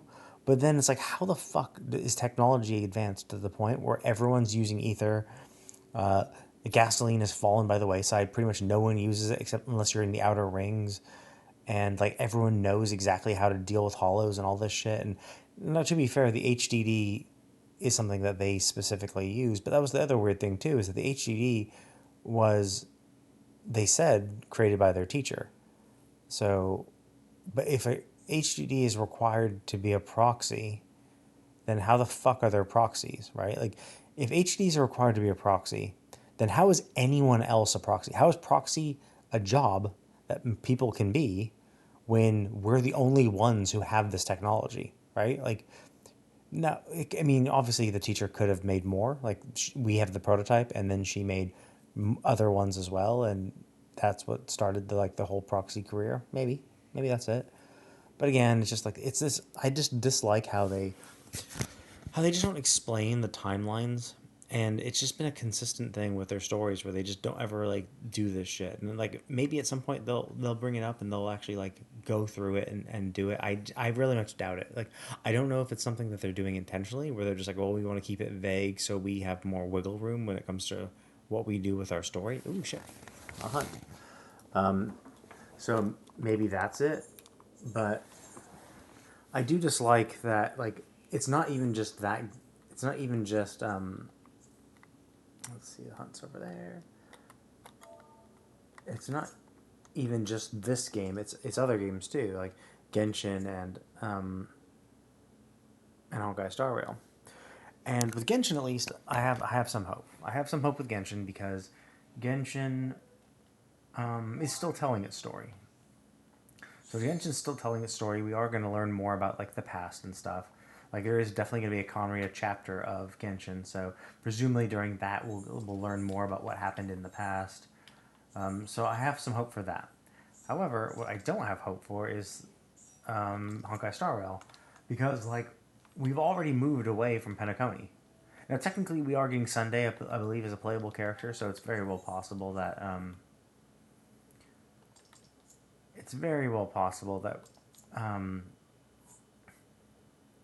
there'll be more story. Where the fuck are these people? Oh, these are idiots.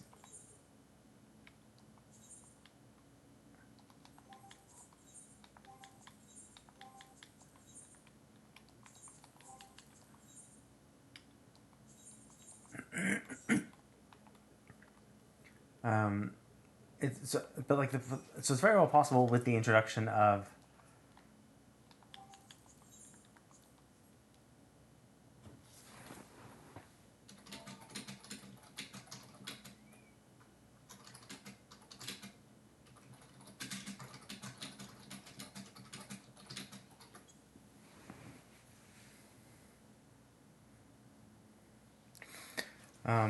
so with the introduction of Sunday as a playable character, we could, and I don't know about Rappa. Rappa doesn't seem like she's very much like part of.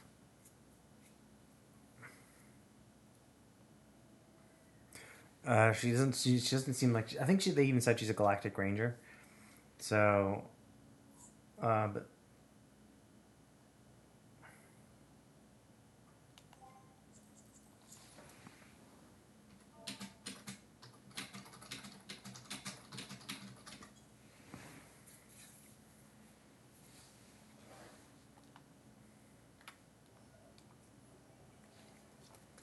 So it's it'll be interesting to see if when Sunday's introduced, we'll go back to Penacony and tell more story. But I pretty much doubt it. Like, I think Penacony's pretty much done. I don't think we're gonna learn anything new. I think we'll be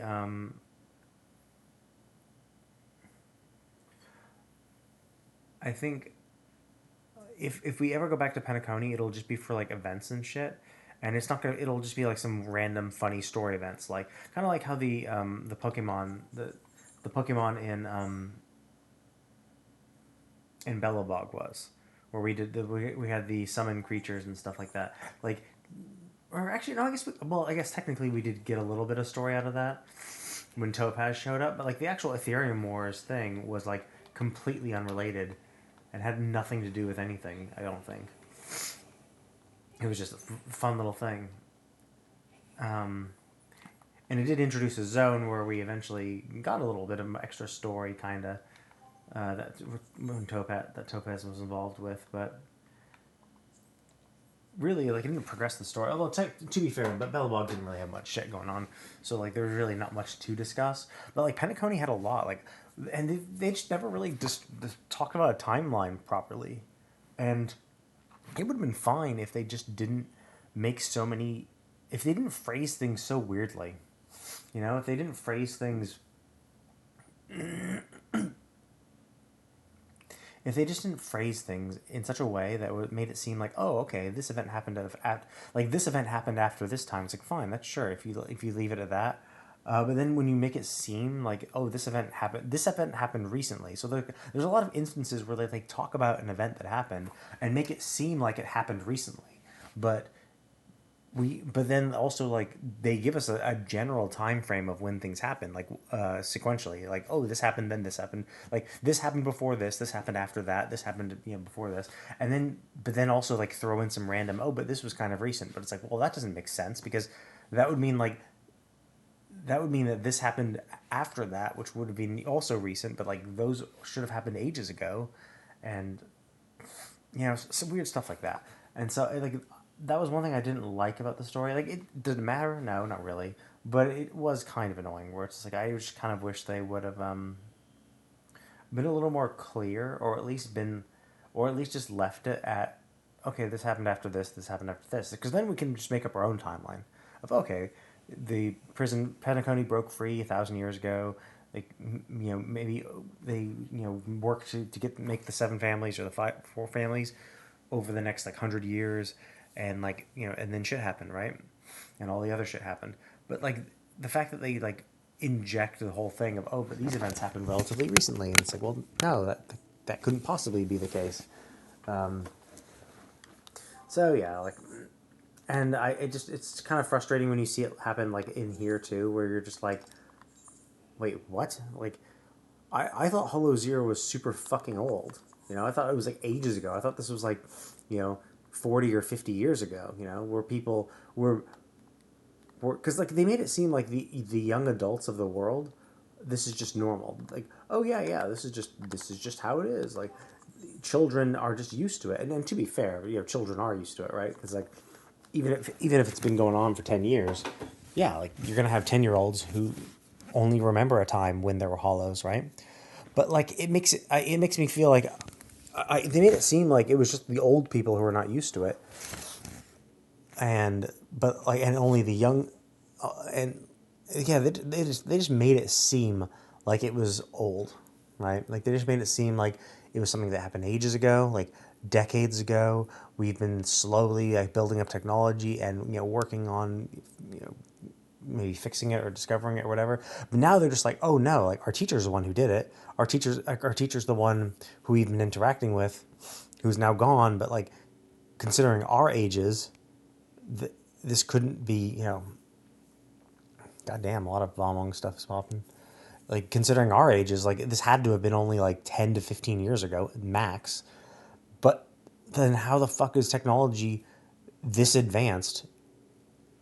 Like, how are there people that can fight ethereals, right? Like, that makes no sense. Like, the fact that like we have to use a proxies because we can't stand the ether, the fact that there are people who can just withstand ether naturally, no problem, is crazy. Like, what, in 10, 15 years? Like, this is the kind of thing you'd expect, like, over time. You know, it's like, oh, okay, yeah, like, because, I mean, and it could just be that that's just how it is. Like, it could be that the world's ether concentration has been increasing, and so we've already had people who were kind of like using ether like naturally, and this just gave a need for it. Like, it's hard to say. Like, we don't know exactly what the world was like before.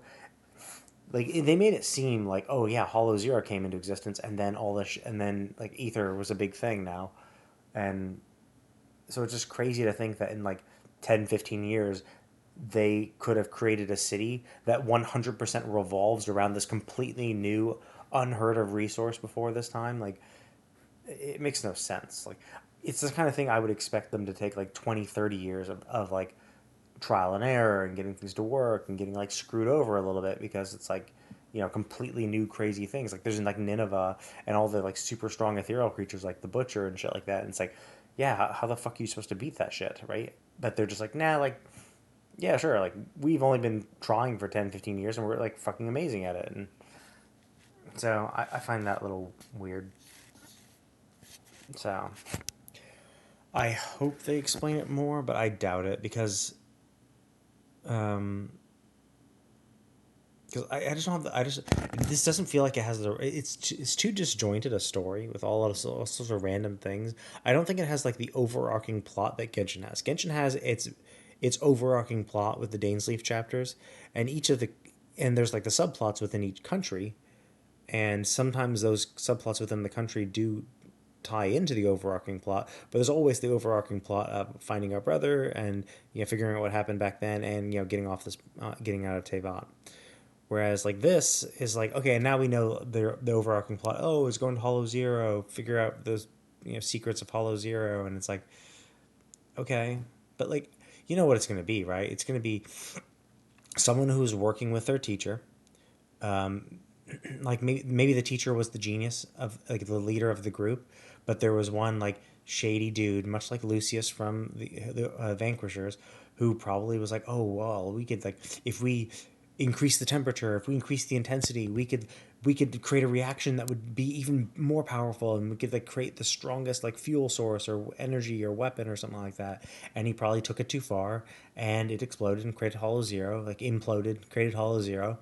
And because she was the leader of the group, she took all the blame for it. But in reality, it was probably some greedy little shit or some self-serving little asshole who fucked over the entire world doing that. Like that's probably what happened.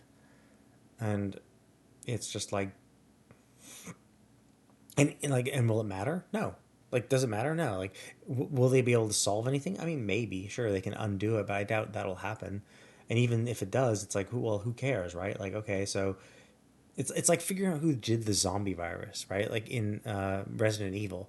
Like, does knowing that Umbrella Corporation did it change anything? No, not really. Like, sure, they make for a bad, evil villain, and sure, we'll go fight them and stuff and stop them, but, like, okay. Like, there's no real goal other than just to beat the bad guy, whereas, like, I don't know. Like, at least Honkai Star Rail is not, like, going crazy with shit, like, with trying to do crazy shit. It's just like, nah, it's a fun little story. We're just gonna do a lot of crazy, funny shit. Like, we're gonna have some fun. And it's fun, and I enjoy it. Genshin still has its overarching plot where it's like, oh, we're gonna, like, learn about the mysteries of Teyvat. And go into all these countries and on the quest for our brother and to get off Teyvat and figure out who the mystery lady is who beat the shit out of us right at the start of the game. Like, I don't know, like, and then to get off the planet. Like, we can figure out why Hollow Zero became the way it is, but, like, who the fuck cares, right? Like, are we going to change it? Like, are they honestly going to be like, oh yeah, cool, we've solved it. Like, Hollow Zero's gone. The end. We've saved the world. Like, I doubt it. Like, because it seems like they've revolved their technology and their city around the fact that there is ether, and it seems like hollows produce ether. So it seems like even if you could, it's kind of like not necessarily. I mean, it could be like the isekai type stories, but like there's a bunch of stories that people have written where it's essentially it's like the blending of two universes, where it's like, oh, dungeons are now appearing in the real world, and when that happens, we have real people like, having to pick up weapons and go into the dungeons, and now there's like it basically just merges the fantasy elements of a dungeon and the modern elements of the world. Like, there's been a ton of stories that go into that type of shit, and so it's the kind of thing where it's like, yeah, even if you could beat it, you probably wouldn't, because it's like you've now formed a new economy revolving around those dungeons. So it's like, even if they could beat it, like, would they? I mean, yeah, hard to say. So it's just like, and then like, and it's again like, who cares? Like, oh, okay, we're gonna protect our teacher. The teacher we've never seen. They've only just now mentioned in chapter 4, right? Like, it's 1.2, so there's been 12 weeks where we now just figure out what the actual plot of the game is, right? What the overarching plot of the game is. After 12 weeks, it's, oh, we're gonna go discover why Hollow Zero came into existence. It's like, oh, okay, cool. Like, don't really know your teacher. Don't really even know what hollows are, really. Like, like we know that they're like this weird thing that has like shitloads of ether that corrupts humans, but like, what? Like, no one's ever mentioned what they are or anything like that. So, and yeah, sure, we might learn more about it, as obviously we're gonna, the next story arc will probably have us start going into that, into the hollows more, and maybe more Hollow Zero type shit, and we'll learn more about it there. But like, again, like, it's kind of like how it's like Wuthering Waves to a degree, but not as bad, where like they just dump a bunch of terms on you, and you just don't know what the fuck any of those terms are, and they just like, yeah, like that's how this game kind of started, where it's like, oh yeah, here's a bunch of random shit in the world, and we're just not going to explain any of it.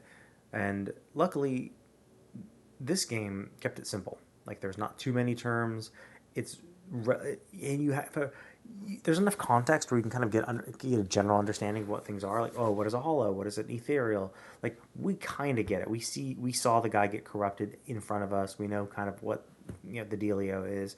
So even though there are some terms we don't really understand what they truly mean, we have a general understanding. Whereas like Wuthering Waves is like, here's a fuckload of terms, and we have no, you know, you'll have no fucking clue. Like, what's a tacit? What's a tacit discord? Like, why the fuck are they called that? Like, what? Like, the whole resonator, the whole, like, what are resonators? Like, how does one become a resonator? Like, what the fuck is a resonator? Like, why do they exist? You know, like, because like for Zenless Zone Zero, you could say, oh well, like, well, what about these people who are in the you know, who go into the hollows and fight and shit like that? Well, yeah, but like all they are just like they might have their own like resistances, right? You could just like, I mean, it's kind of like magic, and there's, you know, it's like, it's saying they have magic in a fantasy world is fine, but like, you know, they would still say, oh, they have magic, they're magicians, or they're doing this. Like, it's the underpinning of the world, but like, they just like, Wuthering Waves just dumps so much terminology on you, and so many like just characters, terminology, locations. They just dump them all on you so quickly, you just can't like wrap your head around any of it, and it just makes you care less about the story. And I think this game did it a little bit, not as bad because they did keep it in moderation, but it definitely still makes it like confusing and harder to care about any of the shit that's going on. Because also it's kind of boring. Like, it's, I mean, this chapter was really interesting. Like, I did like all the shit that was going on, but like, chapter, I don't know if they had a prologue. Oh no, the prologue was the bunny hair, like meeting Nicole and the group, and it was like, oh, we're stealing this treasure chest, or they're stealing the treasure chest, and we're gonna help them. Okay, sure, like that's our job. So we're helping this random group, and we then like get the treasure chest. It's like, oh cool, we helped them out. It's like, okay, like cool, that's how we met them. They seem like a group of nice people for the most part. And then we get our like mysterious AI companion, and then we get hacked for some fucking reason, which is still like they haven't really explained, and or like ever had that guy come back again. Although maybe he might. And like Fairy is just like this weird AI, but like no one seems to talk about her, and no one seems to be like surprised that there's this super AI, even more so than any other one, and like doing crazy illegal things like hacking and shit. Like, no one bats an eyelash on that.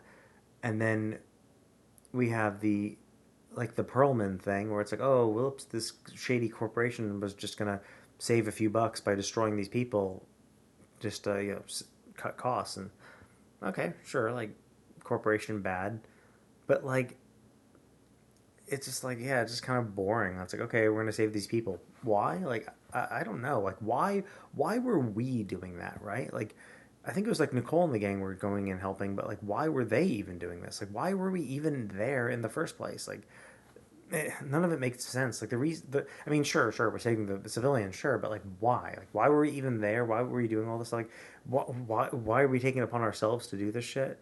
At least with like the Belobog stuff, it was like, oh, we're helping out the Belobogians, and they wanted to go get their machines that run amok, and then we learn about, you know, her father and all that shit. But like, and that part was fine, you know, learning about Coletta's father, and like what happened to him, and the shit she's dealing with, and then like having the machine that her father essentially died trying to seal away a super strong hollow, and then we have to beat the hollow. Cool, that's an interesting subplot. But like, the beginning part was fucking boring, where we had to chase down the 3 huge machines that had escaped, and then finally when we get all 3 of them, then they can get onto the main plot. Like, that's just boring. Like, it's like, why? Like, this is just like.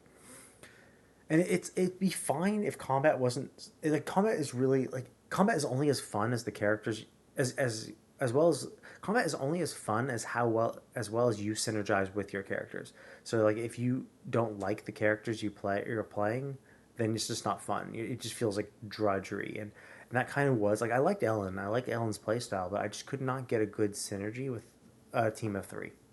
Sokaku and Ellen were fine, but just finding the third was just rough, and it feels like. It feels like shit when you're like forced to use characters you don't particularly like as much, just because you feel like you have to for bonuses. And so like, that's kind of where I just don't like that. And now I'm doing much better. I like Chingy and Rina and Jane Doe are really, they synergize really well. I like the way they play together. I'll try other teams as well. I've tried Caesar with Ellen's team. I actually don't like it as much. Like, it's not synergizing as well. I might need to flip around the order a bit, and maybe that's my problem. Maybe I need to go Caesar, Sokaku, then Ellen. I just kept Ellen first because she has her charge attack, her running attack, which is a good way to start a fight, because it's tough to do it in the middle of a fight when it's hard, because the wind up is so big. It's just hard to get enough time to get it without being smacked. But if you start the battle before the enemies are ready, you can usually get it off without an issue. So maybe I need to change out the order to have them feel better to play. But even still, I have options now, and it feels better to get through the combat. And I've built my characters a little bit more, so it's like, it's not as bad. But yeah, early on it was kind of rough. It wasn't like super challenging, but it didn't feel super fun. The counters feel fun though. I like the countering system. But yeah, I think that was kind of, yeah. So yeah, like in this whole thing too, and like they kept talking about like the first. So clearly, like the ether, and maybe the whole ether crystal spark thing. Maybe those crystals were already forming before even the first hollow. As I was saying, like, it could be that the world was slowly increasing its ether concentration, and the hollows themselves were actually just big pockets of dense ether. And when the Hollow Zero came into existence, it resonated with those pockets of ether, which then created the hollows. That could have been it, right? And so these places were already rich with ether, but they just hadn't formed hollows yet, and the Hollow Zero was just the catalyst for that. So in that case, yeah, sure, like, there could have been dense ether, and that could have fucked things up in those oil fields, and that's the start of this. But if it's something like, oh, well, actually, like, this only became an issue once the hollows came into existence, again, that means, like, 10 or 15 years ago, they had this, like, guy who went out and threw the first spark thing and blew up it and saved the world and came out the fissure perfectly fine, and now it's a legend. But it's like a legend, what, from 10, 15 years ago, where all of you were literally alive? Like, no one remembers what actually happened when you were all alive? Like, come on. And I get some of them might have not been, like, living in that location. Like, Lucy lived in the city, so... But, like, a bunch of other people are not that old, where it's like, 10 to 15 years ago, you were also alive. Like, you should have been there. You should have even met the dude who did this.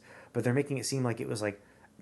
They make it seem like it was ages ago, like way long ago, and it's like the inconsistencies in the timeline just make it really confusing. It's because they haven't, like, properly specified it, right? And even in the race, they were like, oh, 10, 20, 30, 40 years ago, who knows? It's long fallen into legend, but, like, it would have to be longer than 10 years ago to be a legend, and yeah, so it's just like, I don't know. I wish they would be more clear. I just very much doubt they will be. So, yeah, it is what it is. Like, is it annoying? Yeah, sure. I don't particularly like it. Does it detract from the story a lot? I mean, it does detract from the story, but, like, a lot? Nah, not really. Like, does it change anything? No. Like, it just me trying to wrap my head around what, like, I guess it ruins the immersion of the world when I see them do and say something that seems inconsistent with how I've pieced together what they've said of the world. So I've created my own vision of what the world is and how it was formed and how all the events transpired, roughly, like a rough outline. And then they're just like say these things where it's like, oh yeah, like you thought this? Well, this is inconsistent with that. And so I'm just like, well, fuck. Like, why is it inconsistent? Like, is it my own fault? Did I fuck up? Is something I didn't get? Or are they just being stupid? And they're just like, nah, we didn't fucking explain it properly, and we probably shouldn't have said it like this, so whoops. Yeah. And like, who's going to clarify? Like, no one's going to clarify, so that's just pretty much it. But anyway, that's not super important. I'll just continue this. I think this should unlock the next event thing, because I did see something was unlocked, and they said it's going to be after some sort of story. It seems like we've done the 1.2 story, so now it's on to the seasonal, the patch event, and see what's involved with that.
まず勝利は勇者のもとに、つまり俺様だ。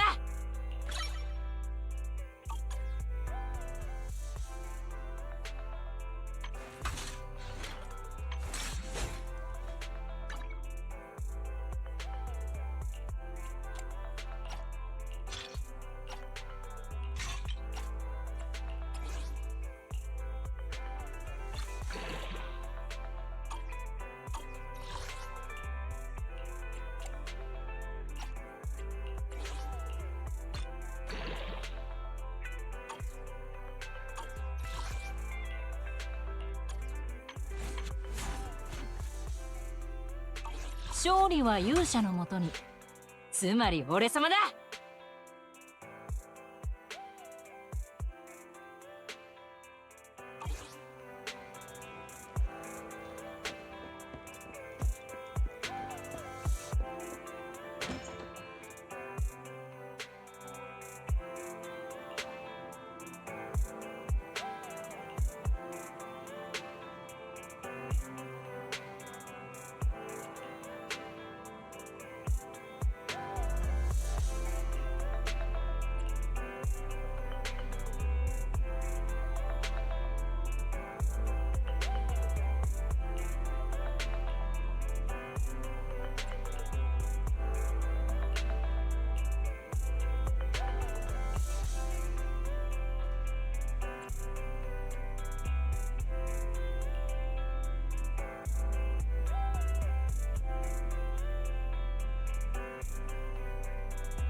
わかんやった。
なんだなんだ。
ブレイズウッドにようこそ、プロ騎士。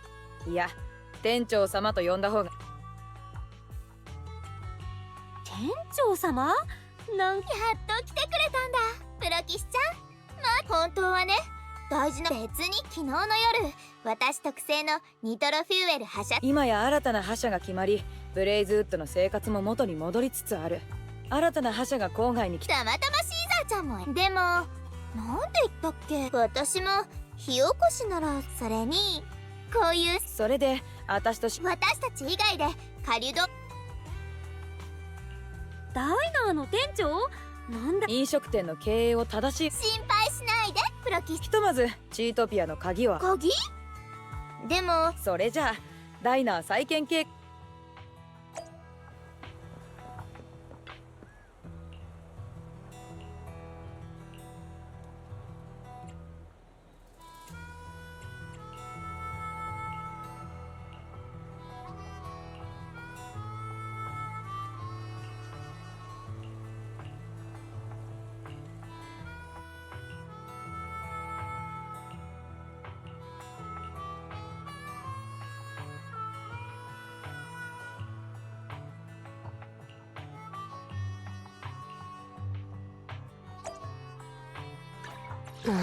まず私よし。何のご用ですの？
あら、プロ騎士さん、ごきげんようですわ。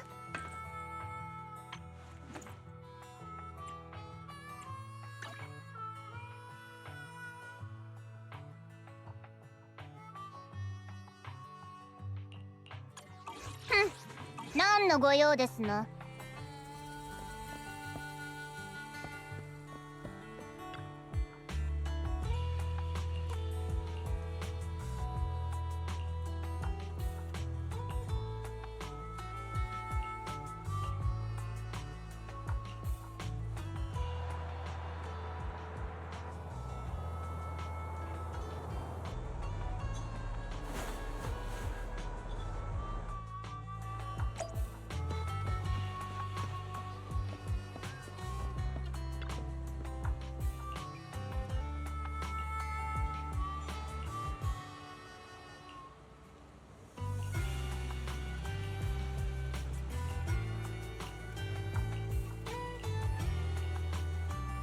今日は天気がいいね。これくらい良くなっ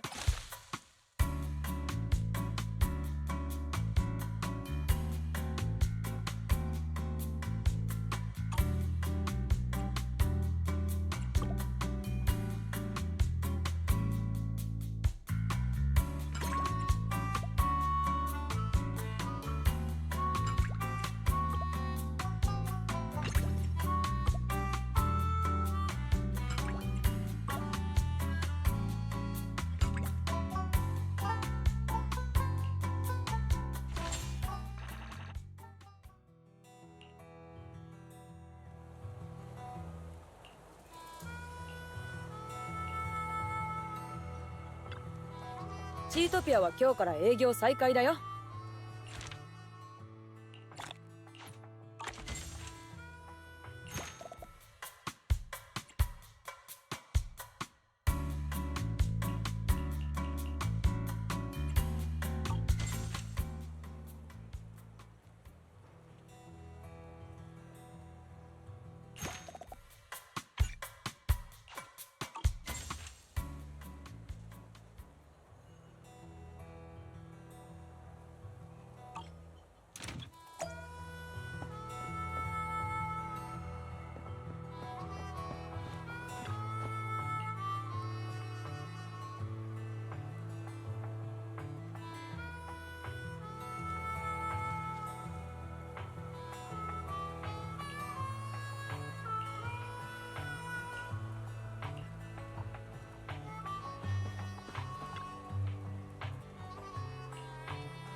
今日は天気がいいね。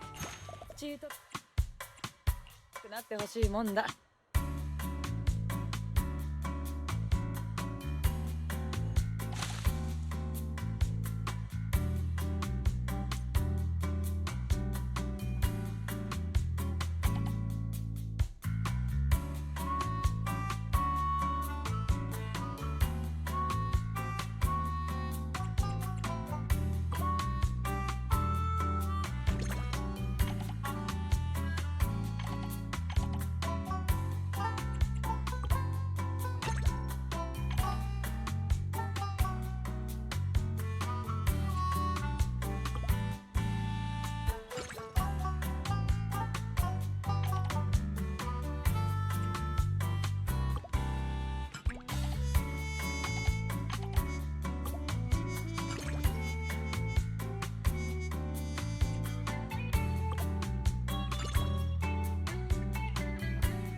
チートピアは今日から営業再開だよ。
やべえぜプロキシ。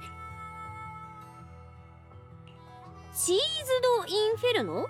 チートピアっつってんのにチーズがねえなら、そりゃカリドーンの子にイノシシがいねえのと同じくらい。重要な貨物を運んでたコンボイがシンダーグローレイクがあるホローの近くで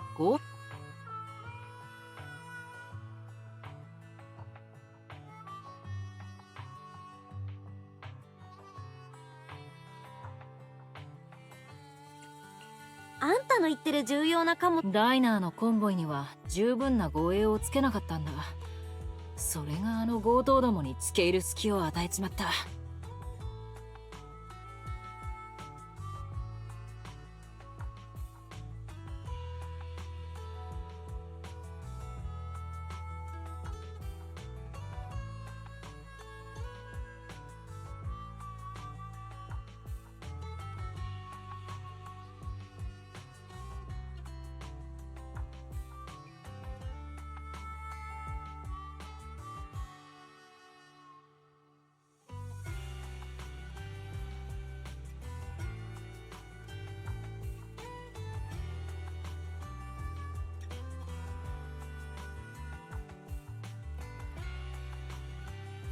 他の貨物は別にどうだ。チーズにしろダイナー、もちろん火の水、そういうわけだからよ。物流ルート上の脅威ただじゃ済まねえってお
今日は天気がいいね。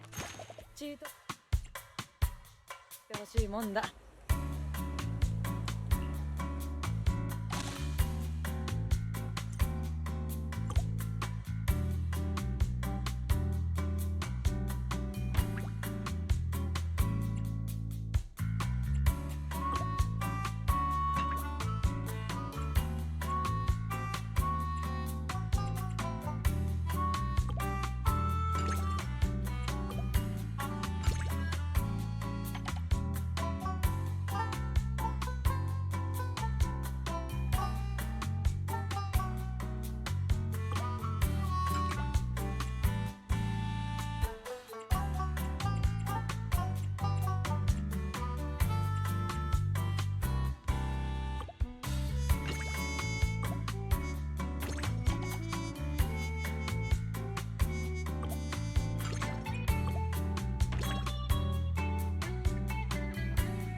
チートピアは営業中だよ。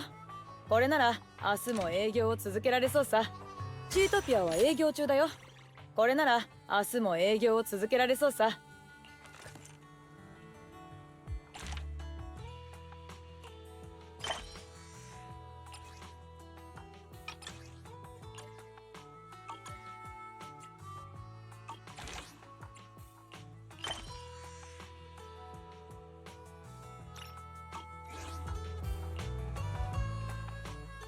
ようのここがダイナーってははっきり言うが血とシミ。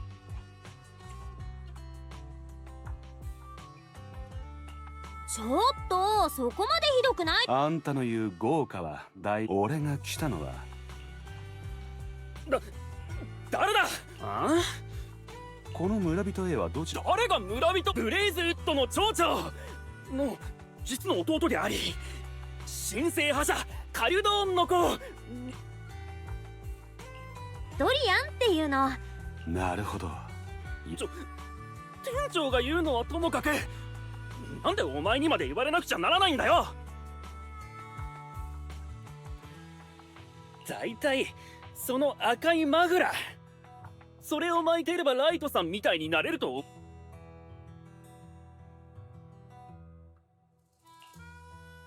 なんだ、郊外のフォローの奥深く、そこはフォローにの。つまり何か邪魔くさいエーテリアスをその通り。さすがはライトさんだ。面白そうだ。たかがドア一つに。大将に言われた。心配無用だ。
指定された額のギアコインを支払いました。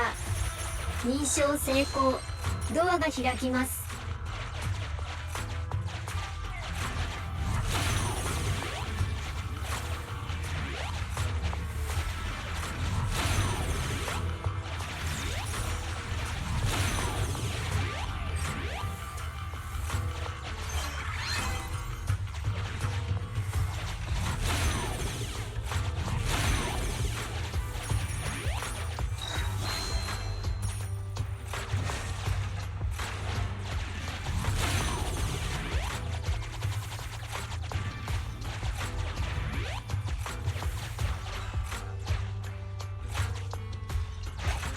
指定された額のギアコインを支払いました。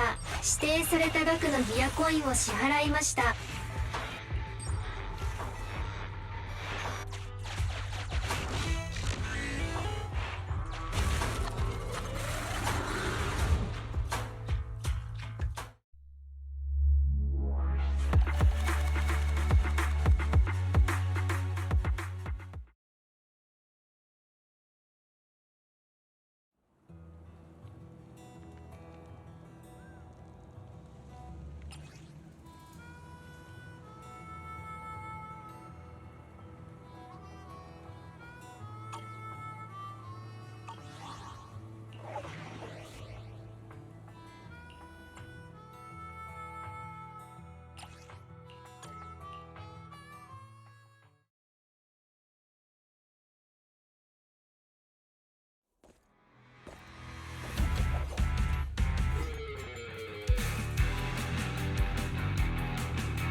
弱点見っけ。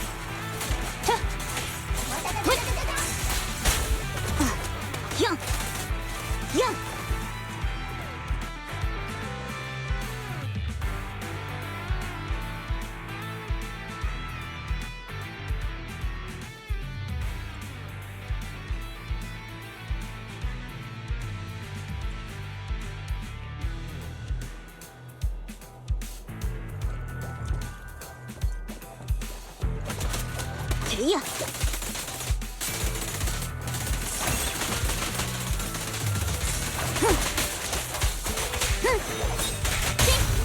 やほっよっはっやっよっ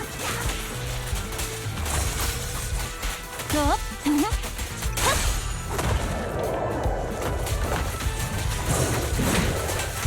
っキュッやっよっ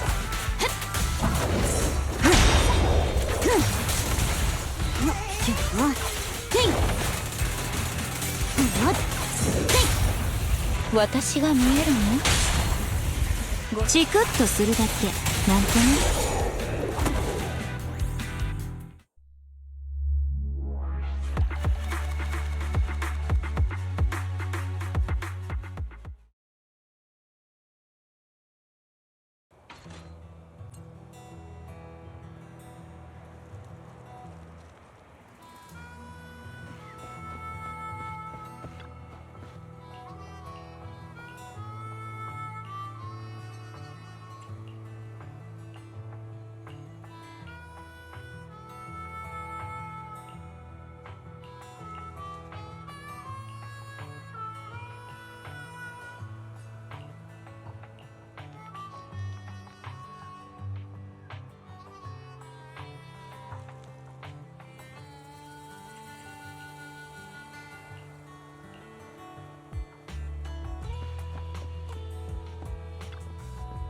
今日は天気がいいね。くらい良くなってほしいもんだ。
チートピアは今日から営業再開だよ。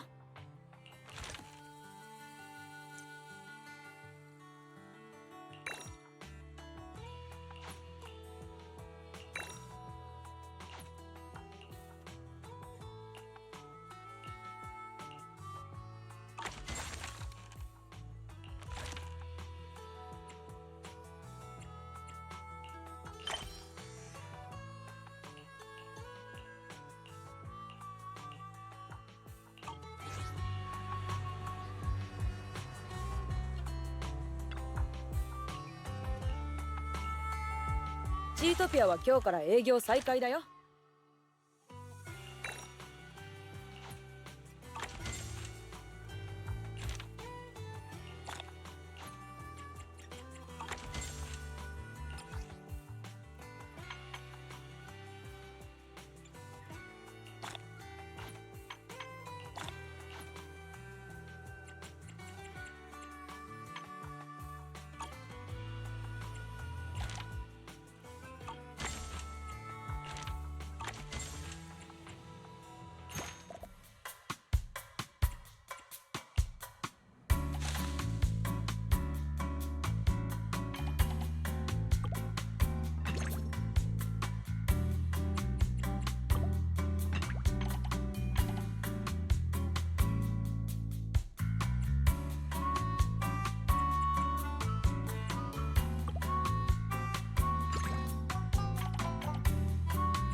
今日は天気がいいね。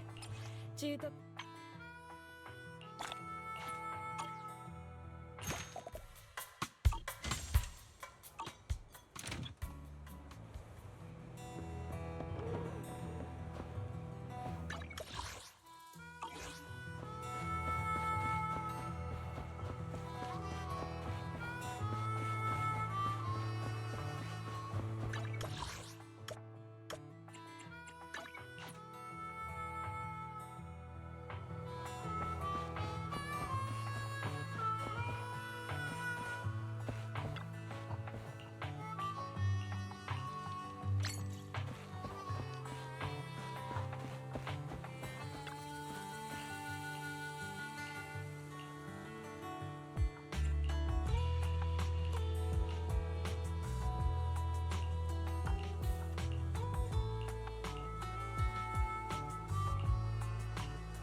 の助けがいるときはいつでもニャン吉に言うぷー。治安局へのご協力ありがとうだぷー。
局へのご協力ありがとうだぷ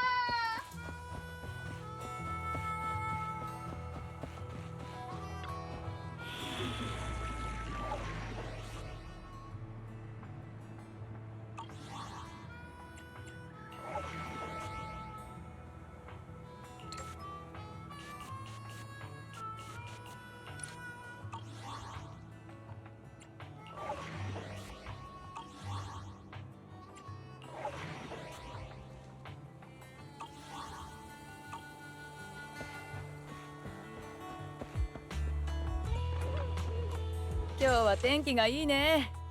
チートピアのケーキもこれ。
Yeah, and again, inconsistency.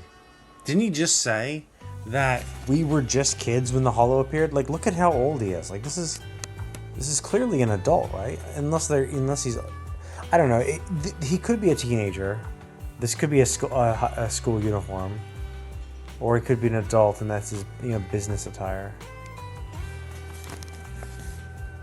But like that's.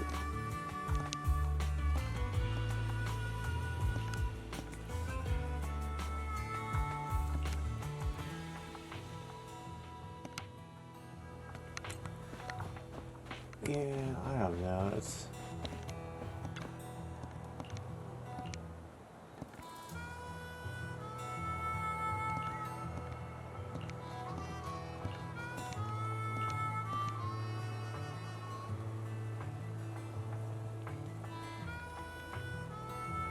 Yeah, look, there we go. Once I got out of the Hollow, so Hollows existed when she was 23, and now she's an quote unquote old granny.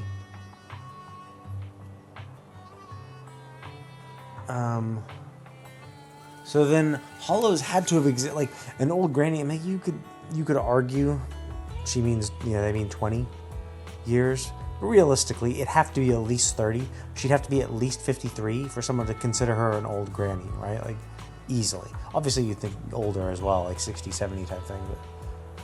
But let's say 30. But that means he was going into a Hollow 30 years ago. But, like, that makes no sense, because maybe I'm getting it wrong. I thought Hollow Zero was the first Hollow. Maybe there were other Hollows, but then like why do they call it Hollow Zero if it wasn't the first? But if it was the first Hollow, then it would have had to have been 30 years ago. But the two proxies have said that we were rescued by the Doctor. Oh, actually, wait a minute. They said they were rescued from a Hollow catastrophe. No. They said they were rescued when the capital fell. And the capital fell because of Hollow Zero, didn't it? Wasn't that the whole thing? So if Hollow Zero was when they were rescued by her, it would have had to have been 30 years ago. But there's no way in hell, even if they were like literal babies, like 1 or 2 years old, there's no way in hell they're in their 30s. So like it just doesn't make sense. So either I've forgotten something, maybe I'm misconstruing something. But I could have sworn they said Hollow Zero was the first Hollow, and then they also said that Hollow Zero is what caused the fall of the capital. And so if Hollow Zero was the first Hollow, and Hollow Zero was the fall of the capital, and this guy was promised to come out of a Hollow and marry this girl, means Hollows had to have existed 30 years ago when he made this promise, and that makes no sense. Unless, of course, Hollow Zero came into existence and then it existed for a bit before it led to the fall of the capital. But even still, like, it just, Hollow Zero, a humongous Hollow appeared, everything was fine, people chilled for 20 years, and then it became a huge problem? Like, I don't know, I think that's a little... Yeah, again, it's just one of these inconsistencies where I just don't like, where they're just like, they're not very clear, and I'm just like, what the fuck happened? How long ago was this shit? Like, please be very clear. Because, like, the problem, I think one of the reasons why these people have a hard time maintaining consistency themselves is because they keep it vague. There is no truth, so they just start making shit up. If they had a set value of, okay, here's when this happened, this is how many years ago this happened, this is how many years ago this happened, and things happened like in this order at this time at this year. Great, then you can keep a list, and then you can keep it consistent. And I mean, I might have to go back and check my old VODs when we first got to the Hollow, but I could have sworn they said it was the first one. I might look up like Wikipedia or something for this game to double check that. But I think even in this patch, they just said that their mentor was the creator, was the one who's blamed for Hollow Zero, and in the previous like 1.0 patch, they said that Hollow Zero was the first one. I don't know, maybe I'm just assuming because it has zero in the title that it's the first one. I don't get it. It just doesn't make sense. They're being a little inconsistent with this shit. where it's just like, yeah, it seems to have been a while ago, but also not a while ago because everyone's like referencing things that happened recently and like involving these young fucking people who are apparently were also involved with this person who caused the problem, and they were there when the Capitol fell. Should have happened ages ago.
朝って何かとアクシデントが起こりやすい時間だぷー。気をつけレイだぷー。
チートピアは今日から営業再開だよ。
せ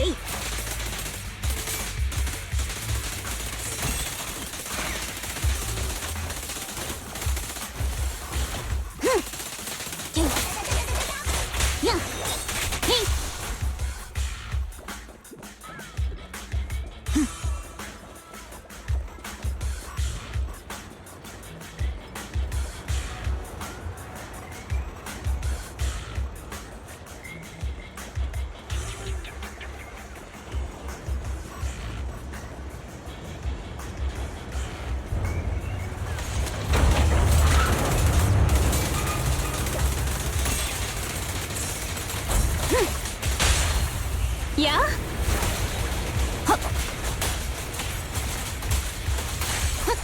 ちゃはっちゃさ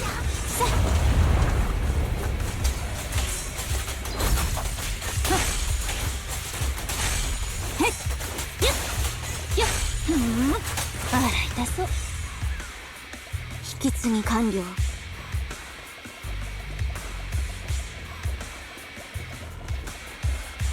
俺様の出番だ。止めてごらん。弱点見つけ。よっ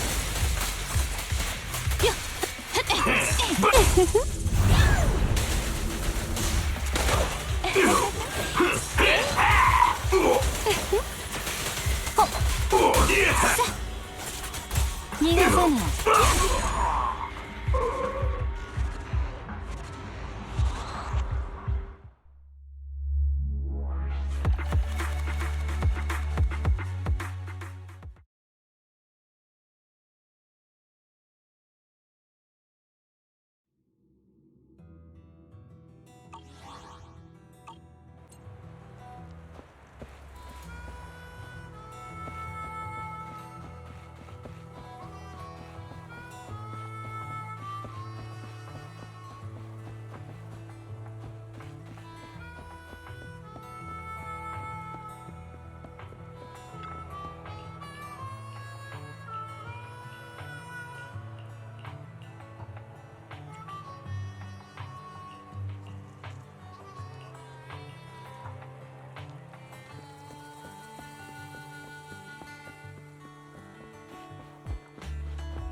やえやはってや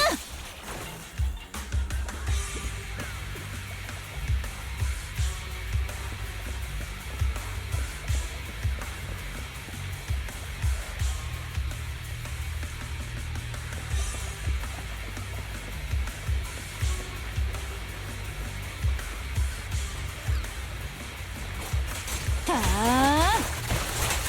じゃきゅじゃほっえっちゃはっや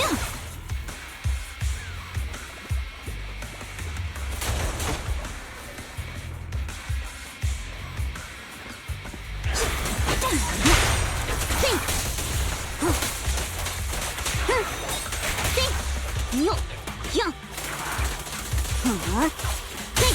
行きなさい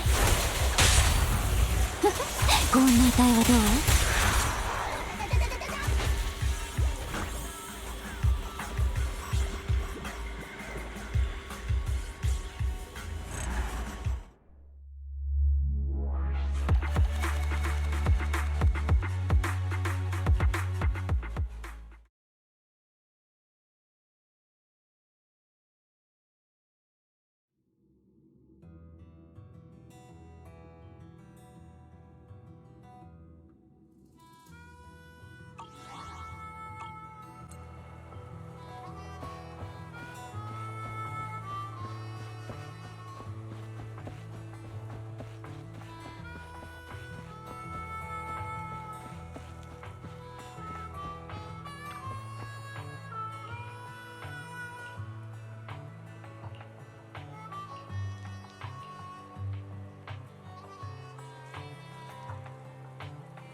職の助けがいるときはいつでもニャン吉に言うぷ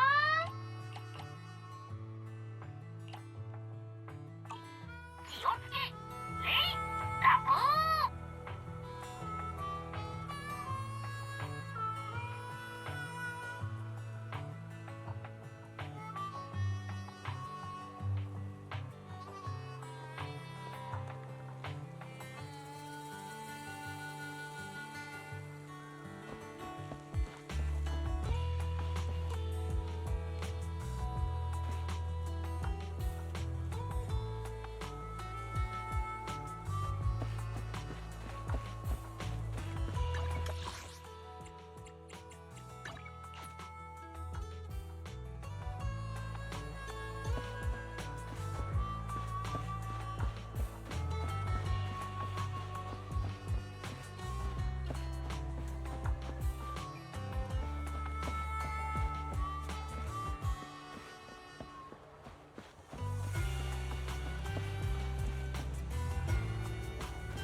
せい。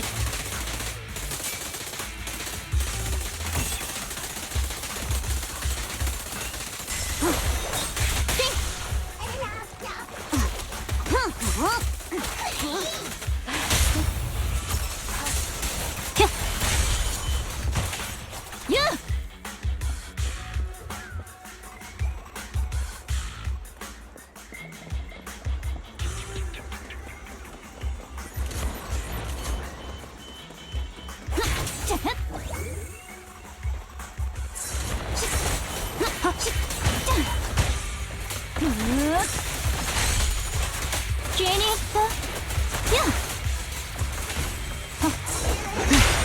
やっ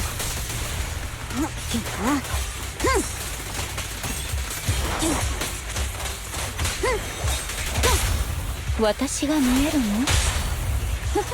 こんな値はどうやっしっはー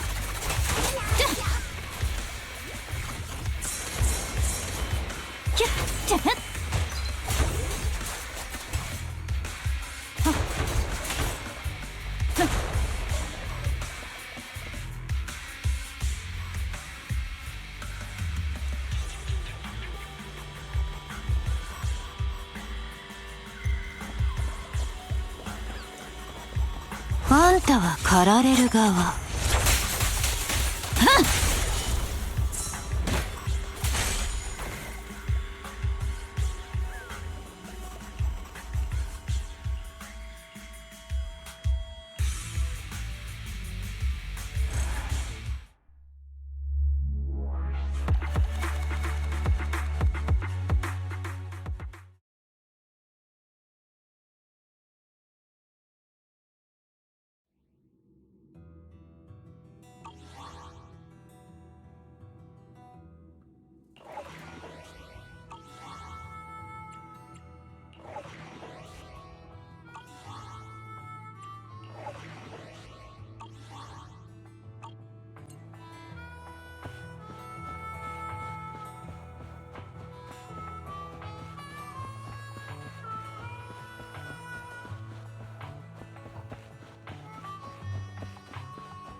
何かとアクシデントが起こりやすい時間だぷ。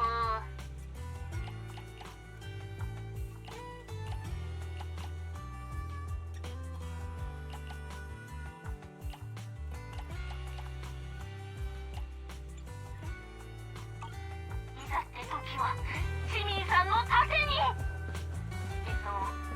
お話し相手になるぷ。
触りた何やら出動。勝利は勇者のもとに。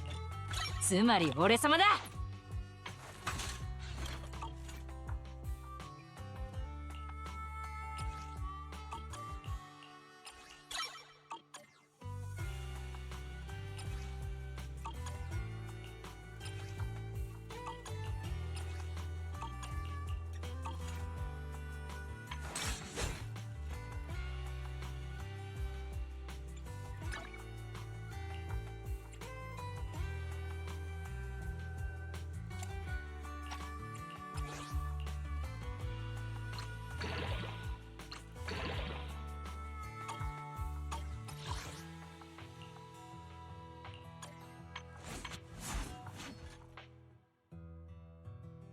勝利は勇者のもとに。つまり俺様だ。 Okay, I think that's gonna be it. I've gotten pretty far. I'm almost level 50. That will definitely happen tomorrow. Just spending my resin. And then of course there's the next, the upgrade mission. I could put a pin in that, although realistic you shouldn't, because like, you should do it as soon as you can, because even like doing all the like material shit will just get you more rewards, even if it's slightly more. Yeah, sure, it's a little more challenging, but like it's still worth it. But anyway, I'm gonna go ahead and call it a day, but thank you all for watching, and I will see you all next time.